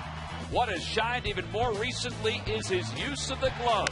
The two-time Gold Glove winner at second base has moved shop and is doing the same work at the hot corner for the Phillies. His quick instincts and agility on the diamond show up nightly, and they're brought to you by Independence Blue Cross. We're here for you every step of the way. Well, the Fanatic is going off the field with a gopher. He just did a golf skit down on the field, Sarge, in between innings. In honor, I guess, of the U.S. Open, which is going on out at Pebble Beach. Well, I kind of still like that Me and Mrs. Jones with Billy Paul. Justin Morneau greets Roy Halladay with a leadoff single here in the 6th inning. And the ball gets away, and the throw hits Morneau. They threw behind him. And Morneau kept on going, and Ryan Howard just hit him in the back. Wow. Well, there's that single right up the middle. Victorino coming in and just going to nonchalantly throw right behind him. And they had him. Well, again, too, though, you got to get an angle. Valdez got to give him some kind of an angle to throw to. Morneau doing a good job and staying right in the baseline. They do charge an error to Ryan as the breaking ball drops in for a strike to Kadire. So that's the 8th error of the season for Howard. Michael Kadire is 0 for 2. He has struck out and grounded out. So the Phillies get a run, and they're hoping they don't give it back here. A chopper left side, not hit that hard. Valdez's only play is to first, and Morneau crosses over because it wasn't hit that hard. It's all in reading the ball. That ball hit sharply. You'd end up having a play at third, but he probably doesn't go.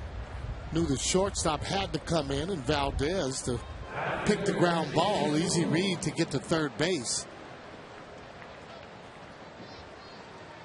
Now the Phillies are going to play the infield in. Yeah, one of the few times you see Charlie early in the game playing the infield in, and you'll do that when you see your offense isn't really clicking the way that you would like it to.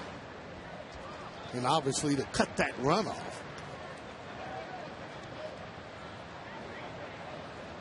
Just taking a chance when you're the manager, because the ball has to be able to hit right at the fielder.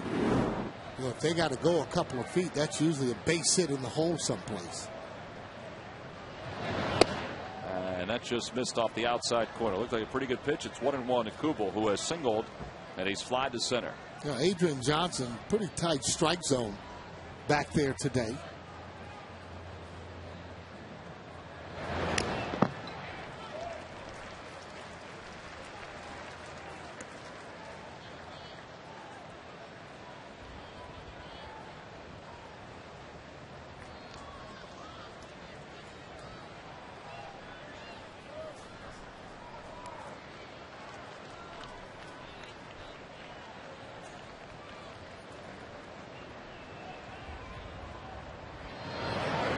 Hot shot right past Chase. And the Twins get the run back on an RBI single by Jason Kubel. Morneau scores. It's 3-1 Twins.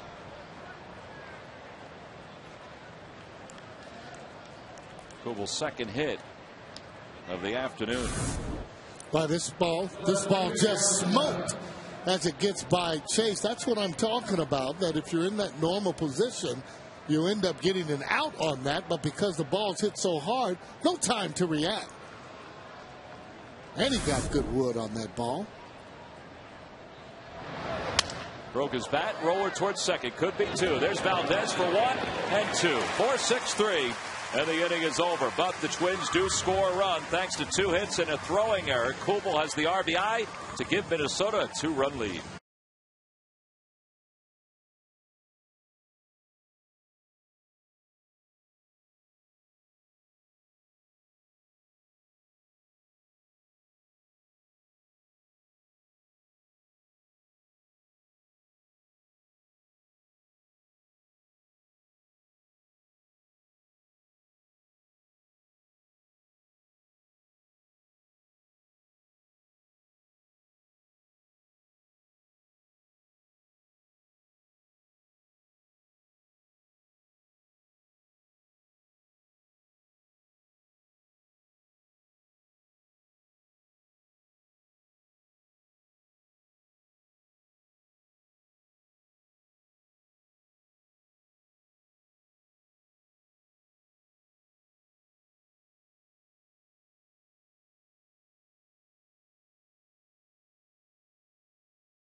By AT Rethink Possible. And by Toyota. Toyota's national sales event is going on now. Hurry into your Toyota dealer today. 3-1 Minnesota as we go to the bottom of the 6th inning on this Father's Day here at the ballpark. Phillies and the Twins wrapping up this 3-game series. All dads today received the Sarge hat as their giveaway. Great giveaway.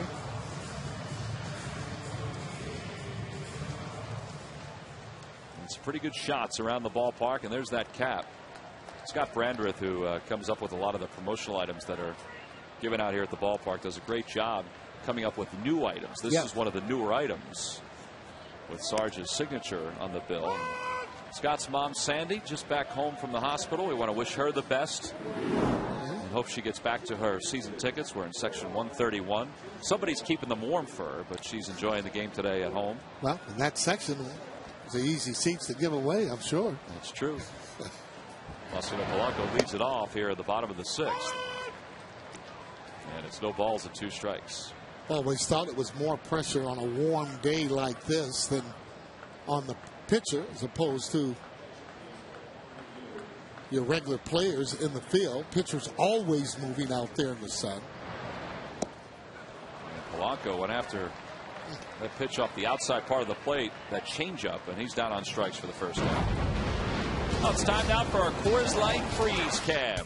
Fathers and sons around the ballpark. And there are a whole bunch of dads enjoying the game, enjoying their day with their sons and daughters. getting many shots. Sarge, since when do we become father and son? I like that shot. That's pretty good. I'm going to have to get you to sign that. Yeah. Thanks, Dad. Yeah.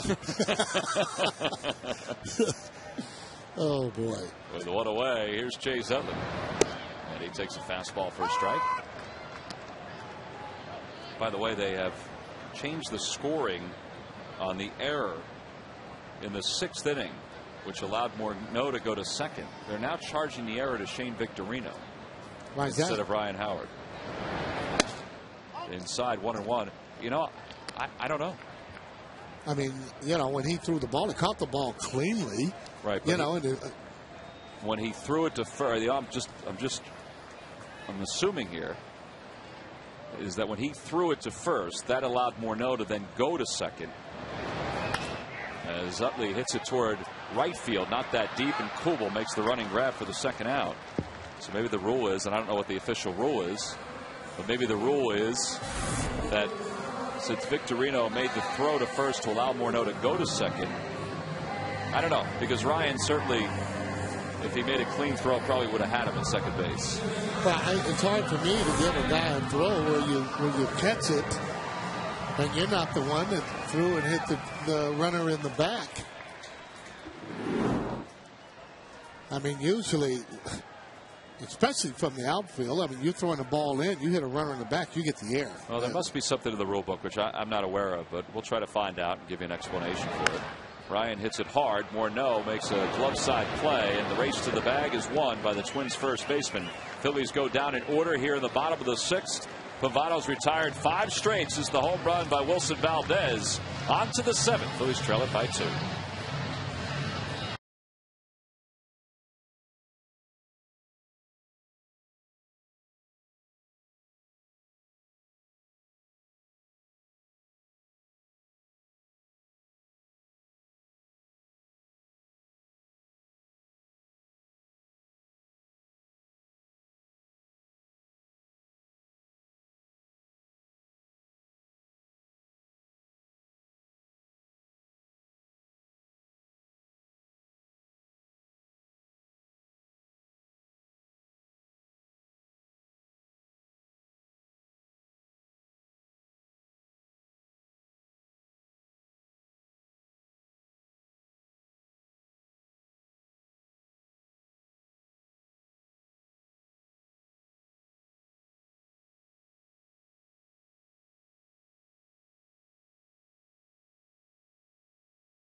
Well, good pitching here this afternoon on a hot day by these 2 right-handers, Halladay and Pavano, and Pavano has been better. See, Roy Halladay's given up 9 hits. He has a couple double plays in there, and Pavano's just been terrific. Of course, the Phillies have really had some poor at-bats against him this afternoon, too. Some guys really anxious on a hot day when you want to make a guy work, Tom. Well, that's one thing Sarge was even talking about, that a day like this is the kind of day where you can make the pitcher work. And through the first 3 innings, Pavano hadn't thrown a whole lot of pitches. Yep. And Nick Punto leads off the 7th with a single up the middle. So he's aboard. Fans doing different things to try to keep themselves cool. It's like somebody's celebrating a birthday there. They got a birthday card. Some water ice. That's not a bad way to keep cool. Carl Pavano's going to be up there to try to sacrifice. And he bunts one foul. As it spins back, and it's 0-1.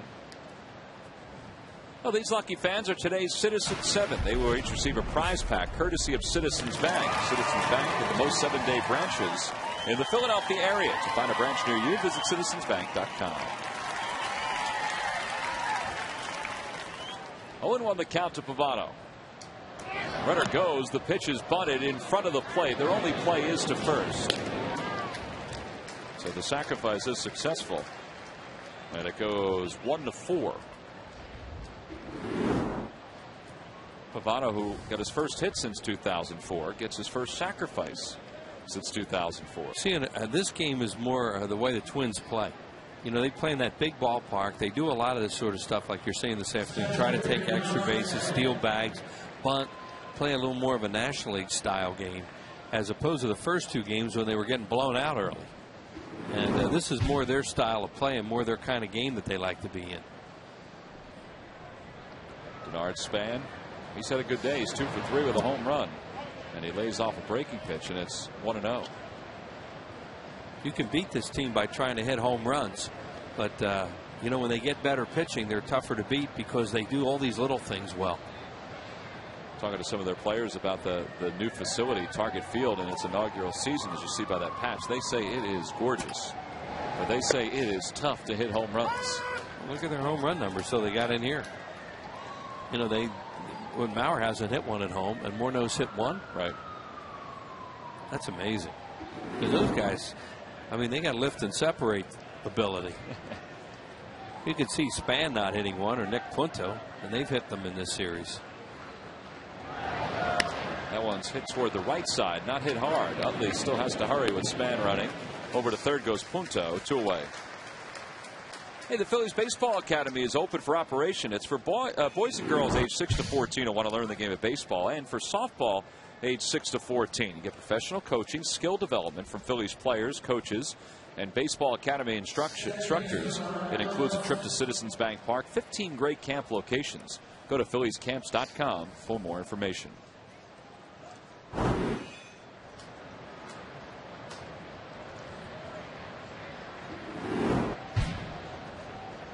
So 2 outs, and here's Orlando Hudson, 1 for 3. Singleton scored in the first after stealing a bag. This is a big out here to try to keep this at a 2-run game with 9 outs to go for the Phillies offensively. Absolutely. This is a momentum swing one way or the other. More so for the Phillies. I mean, the Twins get a run here, they're going to feel even better about themselves. But Phillies, the way they're swinging the bats today against Pavano, need to stop this right here. Swing and a miss. It's 0-2. Halliday's done a pretty good job, too. You know, he's given up a lot of hits today, but it's the old bend don't break theory.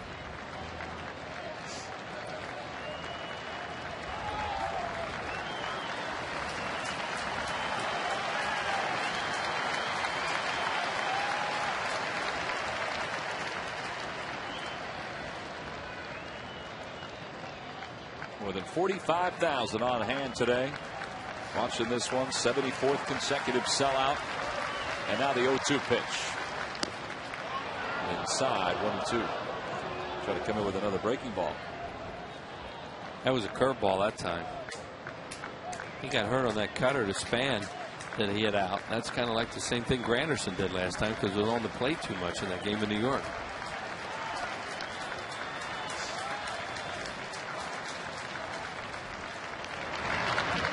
Did he go? Yes, he did. He's down on strikes for the second consecutive at bat. Adrian Johnson, the home plate umpire, nodding yes. Twin fans don't like it. Philly fans, they love it. The Twins strand a runner at third. That strikeout for Roy Halladay. His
Sir, our question was, and we'll try to remind everybody of it again, who are the first father and son ever to play on the same major league team? Now, Wheels, I want you to know that my mother-in-law, who's not a huge baseball fan, texts me with the right answer. So I'm not putting any pressure on you.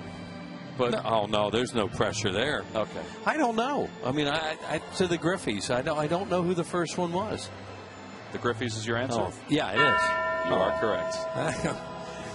That's amazing. They were the first ones. I was thinking the same thing. Log back on to Phillies.com to find out if you're the winner of Phillies prize pack. And thanks for playing Dodge Stump the Fans. Now, they only come second, though, in home runs behind Barry and Bobby Bonds. And, of course, Moises and Felipe Alou, Prince and Cecil Fielder, and Eddie Perez, Eduardo Perez, I should say, and Tony Perez. Now, Jamie Moyer, who obviously is a Phillies pitcher, his son Dylan was drafted in the 22nd round by the Minnesota Twins. Who knows? Maybe if Dylan happens to sign with Minnesota, Jamie doesn't look like he's slowing down at any time soon. Maybe they could be teammates one day. It's a stretch, but you're in the right ballpark. Why not? By the way, Sarge and Gary Jr. combined for 342 home runs. We should have tried to stretch that list all the way down until we were able to include them. And that's pretty impressive. Sarge hit 234, as everybody knows. And Junior's at 108, and I believe still counting. Yeah, exactly. Chance to be back in the big league, so that one is the book isn't closed on that combo. So we go to the bottom of the seventh. The Phillies are down 3-1. By the way, we said that we would find out why they charged Shane Victorino with an error instead of Ryan Howard on that play. The official score said that the throw should never have been made behind the runner. It should have gone to second, and it was also not a great throw by Victorino, and it put Ryan in a bad spot. So that is the explanation. And a lot of it is the judgment of the official score. And as we take a look at the Toyota Major League scoreboard, Marlins lead the Rays 4-1. That game's in the top of the eighth. And that's at the knees. It's 1 ball and 1 strike to Jason Worth. Carl Pavano's thrown only 72 pitches today.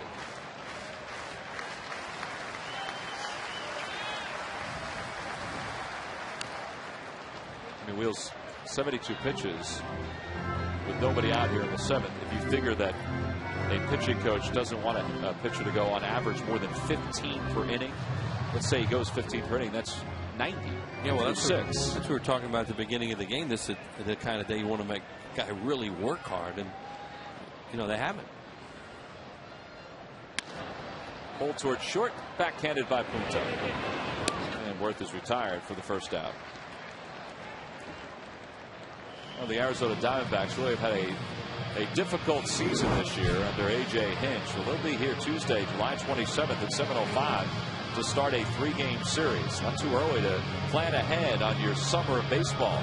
Go to Phillies.com. Get some tickets for that 3-game series. The Phillies and the Arizona Diamondbacks. What away? Here's Raul Ibanez.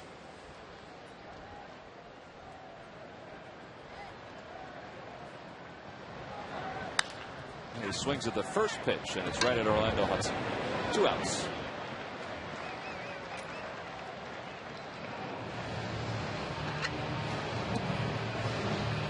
If you're Pavano, you have to be fortunate, or feel fortunate, that he's throwing strikes, but that they're going after the pitches very early in the count. Yeah, he had some good plays in the outfield, too. Kubel done a very good job catching some balls in the outfield, especially as deep as they play. We talked about that early in the game. They did dunk one in, but they've caught the balls in the outfield well. Well, with 2 outs, Brian Schneider is the hitter, and he takes a pitch on the inside corner for a strike. I talked about earlier, you have to watch out for a hangover game here today. And after that tough loss last night, and I think there's some of that here today.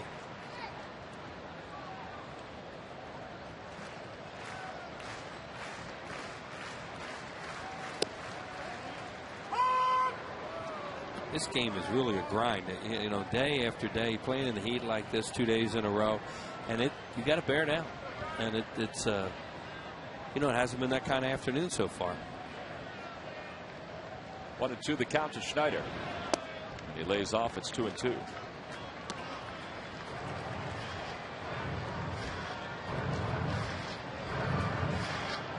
Ryan's 0 for 2. He's grounded out. He's also flied to right.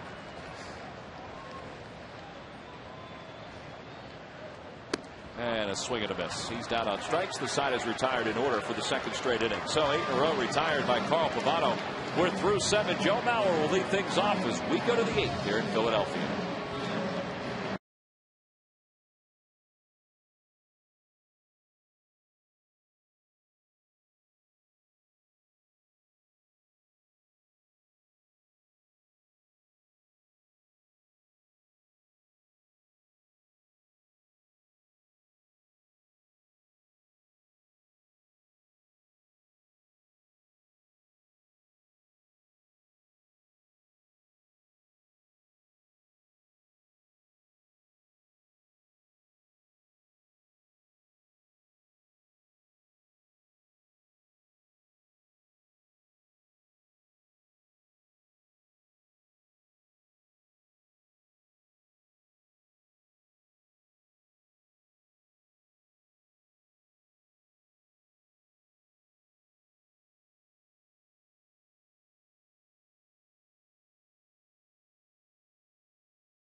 By Southwest Airlines. Go to southwest.com. Grab your bag.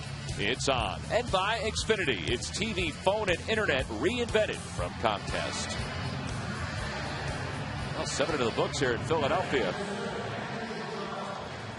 And we go to the top of the 8th inning. Some of the Twins fans who have made their way to Philadelphia to watch this one. Well, they have enjoyed what they have seen from their ball club. The comeback win yesterday. And now they lead it 3-1. Here today. And there are some Twins fans that are sprinkled around the ballpark. Not many. But they have come out wearing their jerseys, their caps, their T-shirts. There are a lot of Joe Mauer fans out there, too. Phillies have Chad Durbin up as the inning begins. They'll have to hit for Halladay in the bottom of this inning. So in case he gets in any trouble, they're going to have Durbin ready. Mauer's 1 for 3. That pitch is low and away. 1 ball and 1 strike. There is Chad.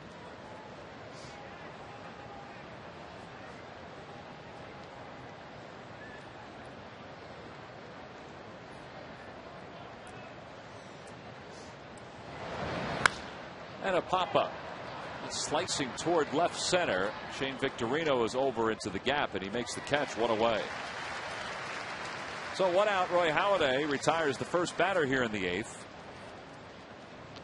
You know, every time the Phillies retire the opposing team in order now, it hasn't happened today, but Comcast has made contributions all season long to Phillies charities. Phillies baseball is brought to you by the Xfinity Triple Play, your complete lineup for digital TV, high-speed internet, and home phone. And the most that they have donated this year was that perfect game that Halladay threw down against the Marlins when he retired the side in order 9 straight times. And today has been one of those hang-in-there days.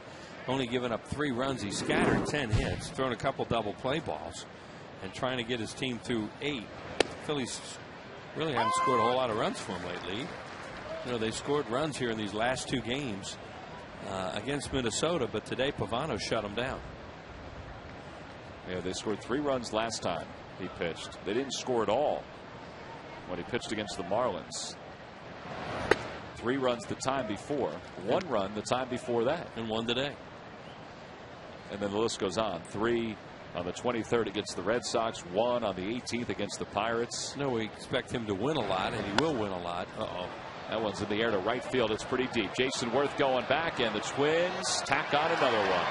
Justin Morneau hits the second home run of the game for Minnesota, his 15th of the year, and it's now 4-1 Twins. That looked like a curveball, and then he was way out in front on, still stayed back. These guys probably don't want to leave here.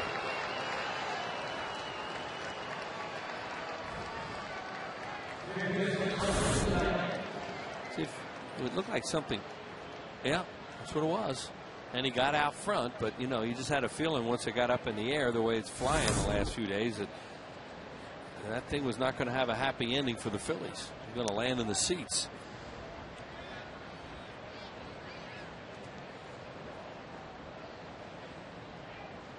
Oh, and 1 the count to Michael Kadire, who's 0 for 3, and he pops it up down the right field line. That's slicing out of play, and it's 0-2.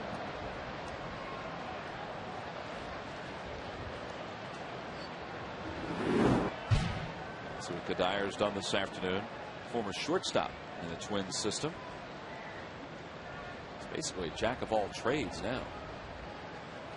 Yeah, he's playing at third base in this series. He gets more offense against in 2 of the games. He's down on strikes. That is the 8th strikeout for Halladay, and there are 2 outs. And see, Roy has thrown 103 pitches, which with 2 outs in the 8th is not an overwhelming amount, but he has still really had a battle today. A lot of strikes, 26 balls, 77 strikes. But these guys put the ball in play, and they've hit a lot of singles along with a couple homers.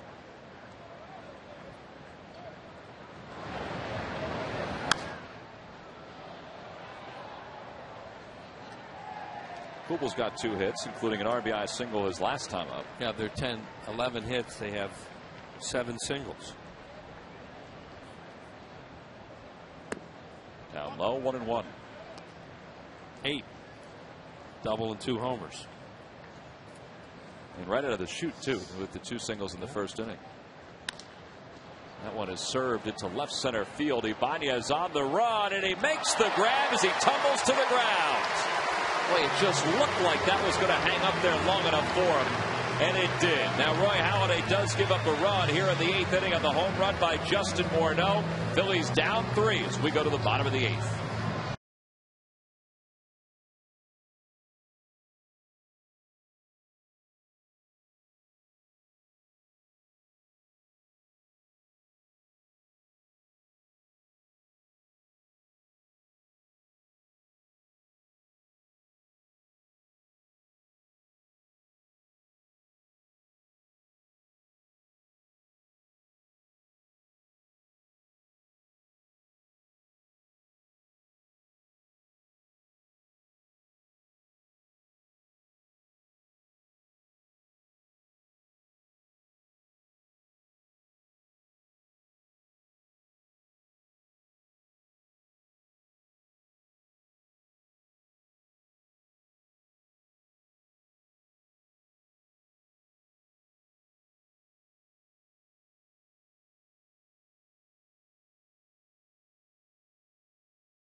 Well, it's a great gift for Father's Day or at any time during the course of the year. Phillies, an extraordinary tradition. It's a hardcover coffee table book.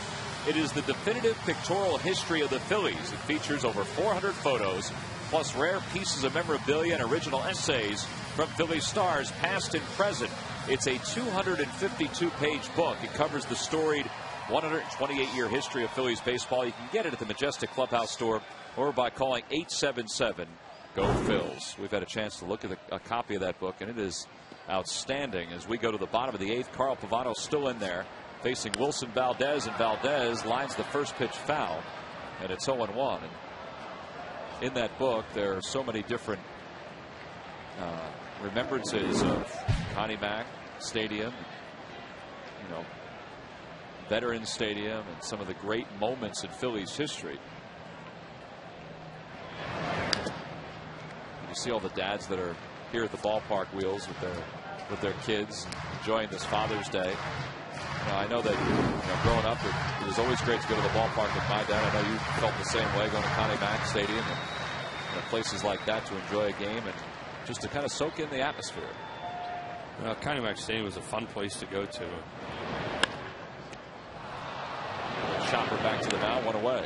I just looked something up because it seems like it's a pattern developing. We'll discuss it after Carl Pavano right here. This ball goes off his knee. The Phillies did get an advance on that. And good defense. Nick Punto's been terrific at shortstop. Off balance throw, just missed Shane Victorino. And while he was playing right field, Jason Kubel made a couple of really good plays. There's a strikeout by Pavano.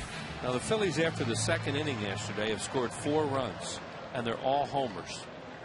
So, they're back into that a little bit, of not producing runs any way except homers. And homers are great, but, you don't produce a lot of runs that way sometimes. And so in that number, this is unofficial, I just looked at it real quick, but that number of innings, 4 runs, all solo home runs. And one of them was by Ross Claude, who's pitch hitting here for Roy Halladay, and he bounces one toward Morneau. Covering the bag at first is Pavano, and there are 2 outs. Carl Pavano, who the Twins say has been their best pitcher this year, even though he's only 1 game over 500, he certainly has looked like their best pitcher this afternoon. 85 pitches with 2 outs in the 8th inning on a day like this is just a great effort by him. And he is pitching today in front of his mom and dad, who are down from Connecticut, and getting a chance to enjoy what is, for him, has been a really good outing. Well, he's a guy you have to give him credit. He had to reinvent himself because he was a power pitcher when he first came up. Signed that huge free agent deal with the Yankees, was a bust up there with all the injuries, but has fought back, and now he throws a lot of off-speed pitches. He paints. He tries to make you hit his pitch, and today it's worked for him very well. Victorino's 0 for 2. He was hit by a pitch his first time up. He's grounded out twice. And it's 1 ball and 1 strike. You watched from the home plate camera today, or from the center field camera, how many pitches he's thrown in the middle of the plate. Not many. And the key to any pitcher is to keep the ball out of the middle of the plate in this business, and he's done a very good job of that today. Like that. Backdoor breaking ball, got a strike on him. Maybe he was a little bit outside, but he's around the plate enough today that a guy like Adrian Johnson, the home plate umpire, may give him a little bit.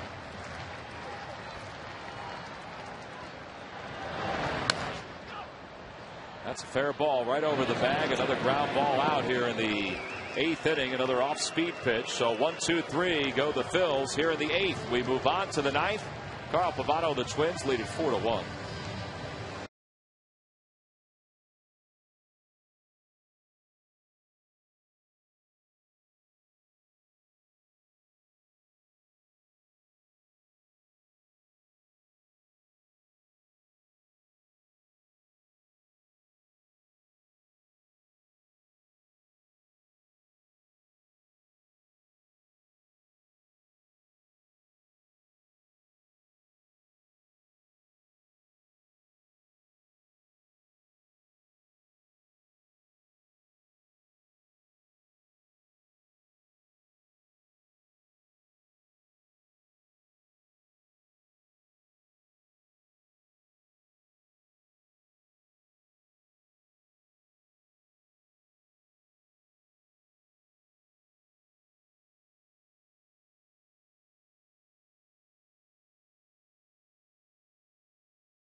And that one run was a home run by Wilson Valdez. Wilson was safe at home, safe and secure, with New York Life his second home run in 2 days after going more than 400 at-bats since his last one yesterday. There's the line on Carl Pavano. I can't imagine they're going to go to the bullpen. He's only thrown 89 pitches. He's allowed 3 hits, no walks today.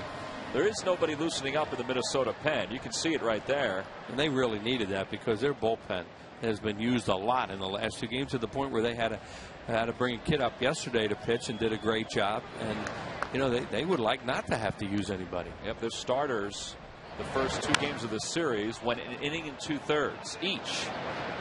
As Delvin Young swings at the first pitch, Wilson Valdez waved his arms a few times before he settled under it to make the catch. And you know, Ron Gardenhire went over to Carl Pavano in between innings. They had a conversation as to whether, you know, he was okay to continue. It seemed like everybody was content that Pavano, who's got his helmet on, grabbing a bat, is fine to go out there in the ninth. It's not like they smoked him in the 8th inning, you know, to give a sign that he was, you know, tired and they had to get him out there. He had 3 easy outs in the 8th inning. He's going to stay in the dugout now and just stay out of the heat a little bit. Here's Punto, and he takes a breaking ball for a ball, and it's 1-0. Punto's 1 for 3. They could conceivably get a guy warming up. Absolutely. You know, Rouse pitched 2 innings yesterday. Their closer, but they could get somebody up when the inning begins, and probably will. Phillies will be at the top of the order, basically, with the 2-hole hitter Polanco coming up. So, you know, they get Mayhay up. Maybe they're one left-hander.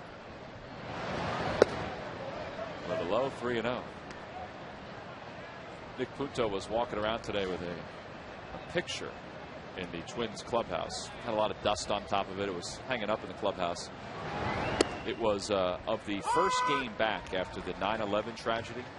And, you know, they had that center field shot. I think you have a copy of it. I have a copy of it. A beautiful shot over at the vet.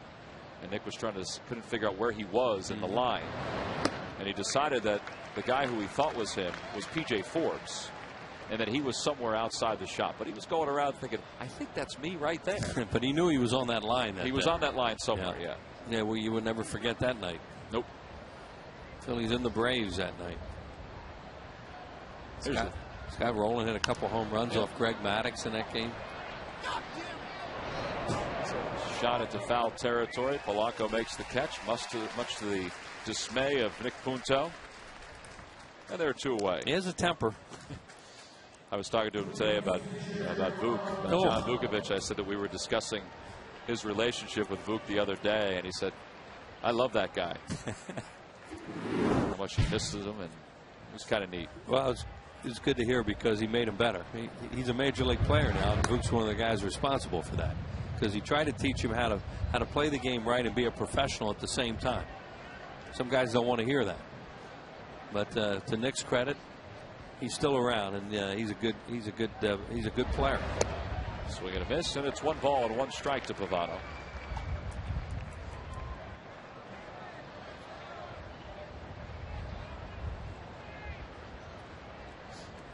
He's a good player who's still thinking about his last at bat. There's another pop up into foul territory, first base side this time. Ryan Howard is over. He'll run out of room now. Well, he hits 8th for a reason, and his strong point for this club, the way they play the game, is to catch the ball, which he's done a very good job of this weekend.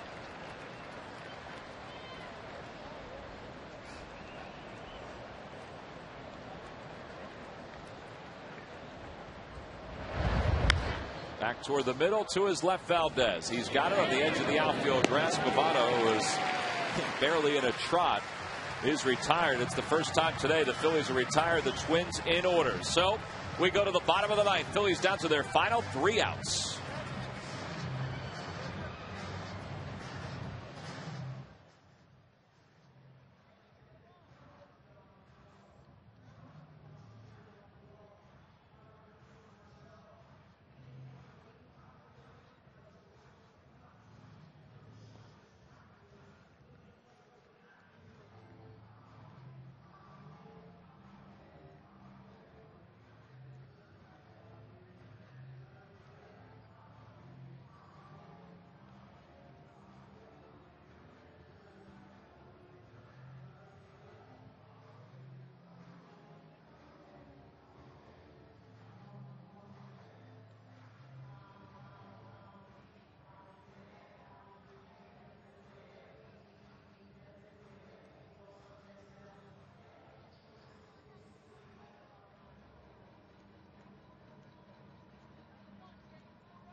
Did you watch all that last night?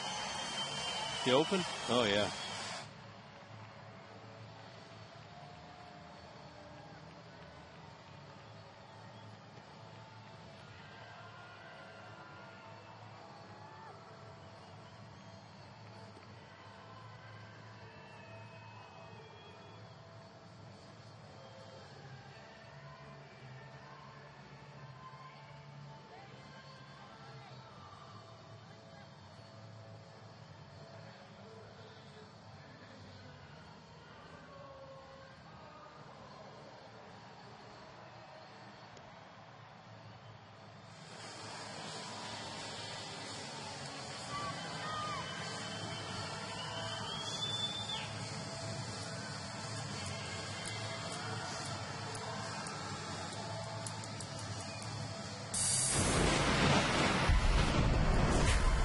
Well, the off day is tomorrow, and then the Cleveland Indians are in town for a 3-game series. You see the television listings, Comcast Sportsnet, all 3 days. Then the Blue Jays are here. Now, the Phillies are the road team in the series here against the Jays. It wraps up next Sunday on MyPHL 17. And then the Phillies are on the road for 7 straight days, Cincinnati and Pittsburgh. Most of those games on Comcast Sportsnet. Well, we go to the bottom of the ninth. Last chance for the Phillies. Carl Pavano has thrown just 90 pitches today, and he delivers a strike to Placido Polanco. Got 2 relievers in the bullpen for the Twins behind Pavano. Roush is the right-hander that's up, and Brian Dunsing is the left-hander.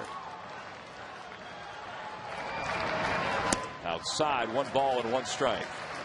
They have to do this, even though his pitch total is so low for 8 innings.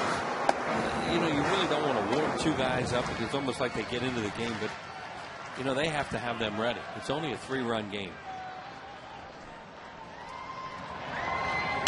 Opposite way, little flare to right. Kadire. He makes the catch, and there's 1 away. Last inning, we had mentioned that Kadire had moved to right field. Tolbert is in at third. Tolbert played in yesterday's ball game. Also for Minnesota. The infield defense has Tolbert at third, Puto at second, Hudson at, or Puto at short, Hudson at second, and Morneau around at first. And the outfield is Kadire in right, Span in center, and Young in left. 1 away, here's Chase Utley. And Chase takes a pitch high. Polanco took a pitch for a strike, and then it looked like he threw him a pretty good slider, and he tried to go the other way with it, and it had hang time. See, 8 complete games for Carl Pavano. His last one coming in April this year. That was an 8-inning appearance.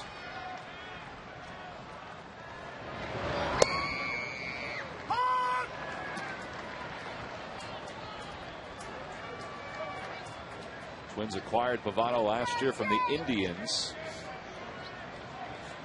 And he went 5-4, and he's in search of his 8th win this year. Back toward the middle. Boy, Punto had him play perfectly. Behind the bag, 2 away.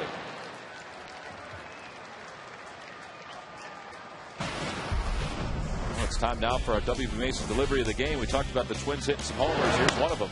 And that's Denard Span. Only hit 1 home run. Now he has 2. A couple of solo home runs for the Twins today. W.B. Mason, delivery of the game. So Phillies down to their final out. Ryan Howard is the batter, who's 0 for 3. He's only seen 4 pitches today. Yeah, he was up in the 4th inning with 2 runners on. And he swung at the first pitch and popped it out to left. And he's down to the count 0-1.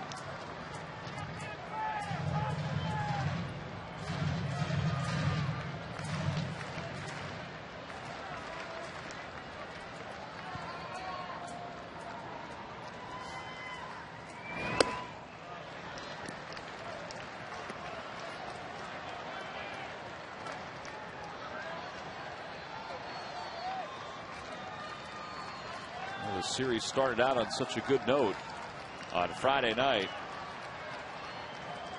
Yesterday was going fine until the 9th inning. And this one really hasn't gone well from the beginning. The 0-2. Inside 1-2.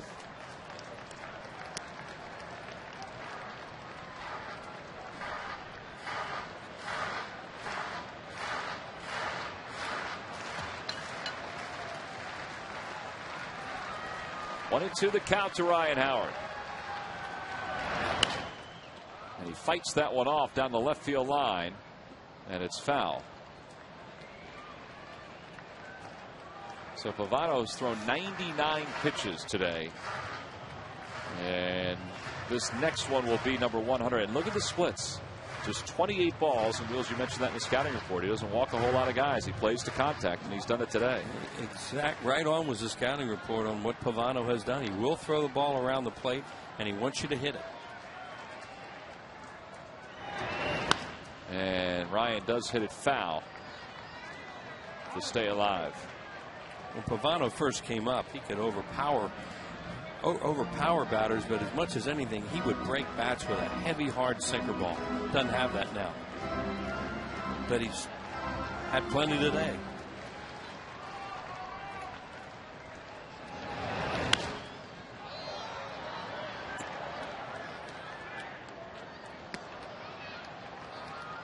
Well, after the ball game, don't forget to stay tuned for the Xfinity post-game show with John Clark and Mike Missinelli. Take a look ahead at this week for the Phillies, which includes a 3-game series with the Cleveland Indians. Kind of recap this one in this series against the Twins. Another foul ball that'll slice out of play. He's really getting inside to Ryan, not allowing him to kind of extend his arms. And that's been the case for most of the day.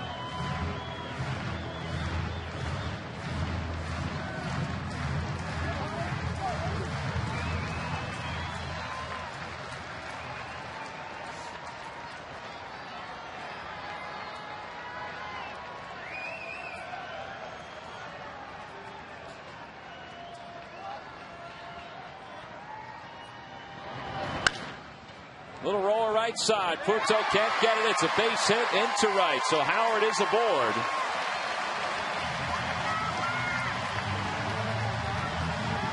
And that'll be Ryan's first hit of the day. Joe Mauer's going out to give Carl Pavano a little bit of a breather. Threw a lot of pitches in that at bat alone. Well, they're probably thinking right now they're going to give him at least one more batter. If Jason Worth keeps the game alive, then they'll go to Dunsing, the left-hander, for Ibanez. And you see Gardner went to the phone to make sure his pitchers are ready. And I don't think it took up too long to get ready today. Big John Roush, all 6 feet 11 inches of him. He's just standing there watching right now. Yeah, now Rick Anderson's going to come out, the pitching coach, call time, and basically say what we're talking about. Look, this is your last hitter. I always wonder about that when a pitching coach says that to a pitcher, if that plays into their minds. Well, this is my last hitter. You know, how do I approach him? I try to go after him, but in my mind, am I thinking, well, if I don't get him, somebody else will get him? Well, I think in their mind, too, they know it is. That's true. Before they've been around long enough. Yeah, with 2 outs in the 9th inning, the tie-in run on the on-deck circle, the left-handed hitter, and I'm throwing from the right side. Boy, look at this. No wonder they're having a good year. Even without Joe Nathan. Yeah, even without Joe. Good point. Without Joe Nathan, who's quality reliever, went down with Tommy John surgery this year. So the Phillies have a base runner. They need to get one more to bring the tying run to the plate. Jason Worth is the hitter. Phillies trail it by 3. They've managed just 4 hits today. And the first pitch outside for a ball. It's 1-0. Jason 0 for 3. He's flied out twice and he's grounded out.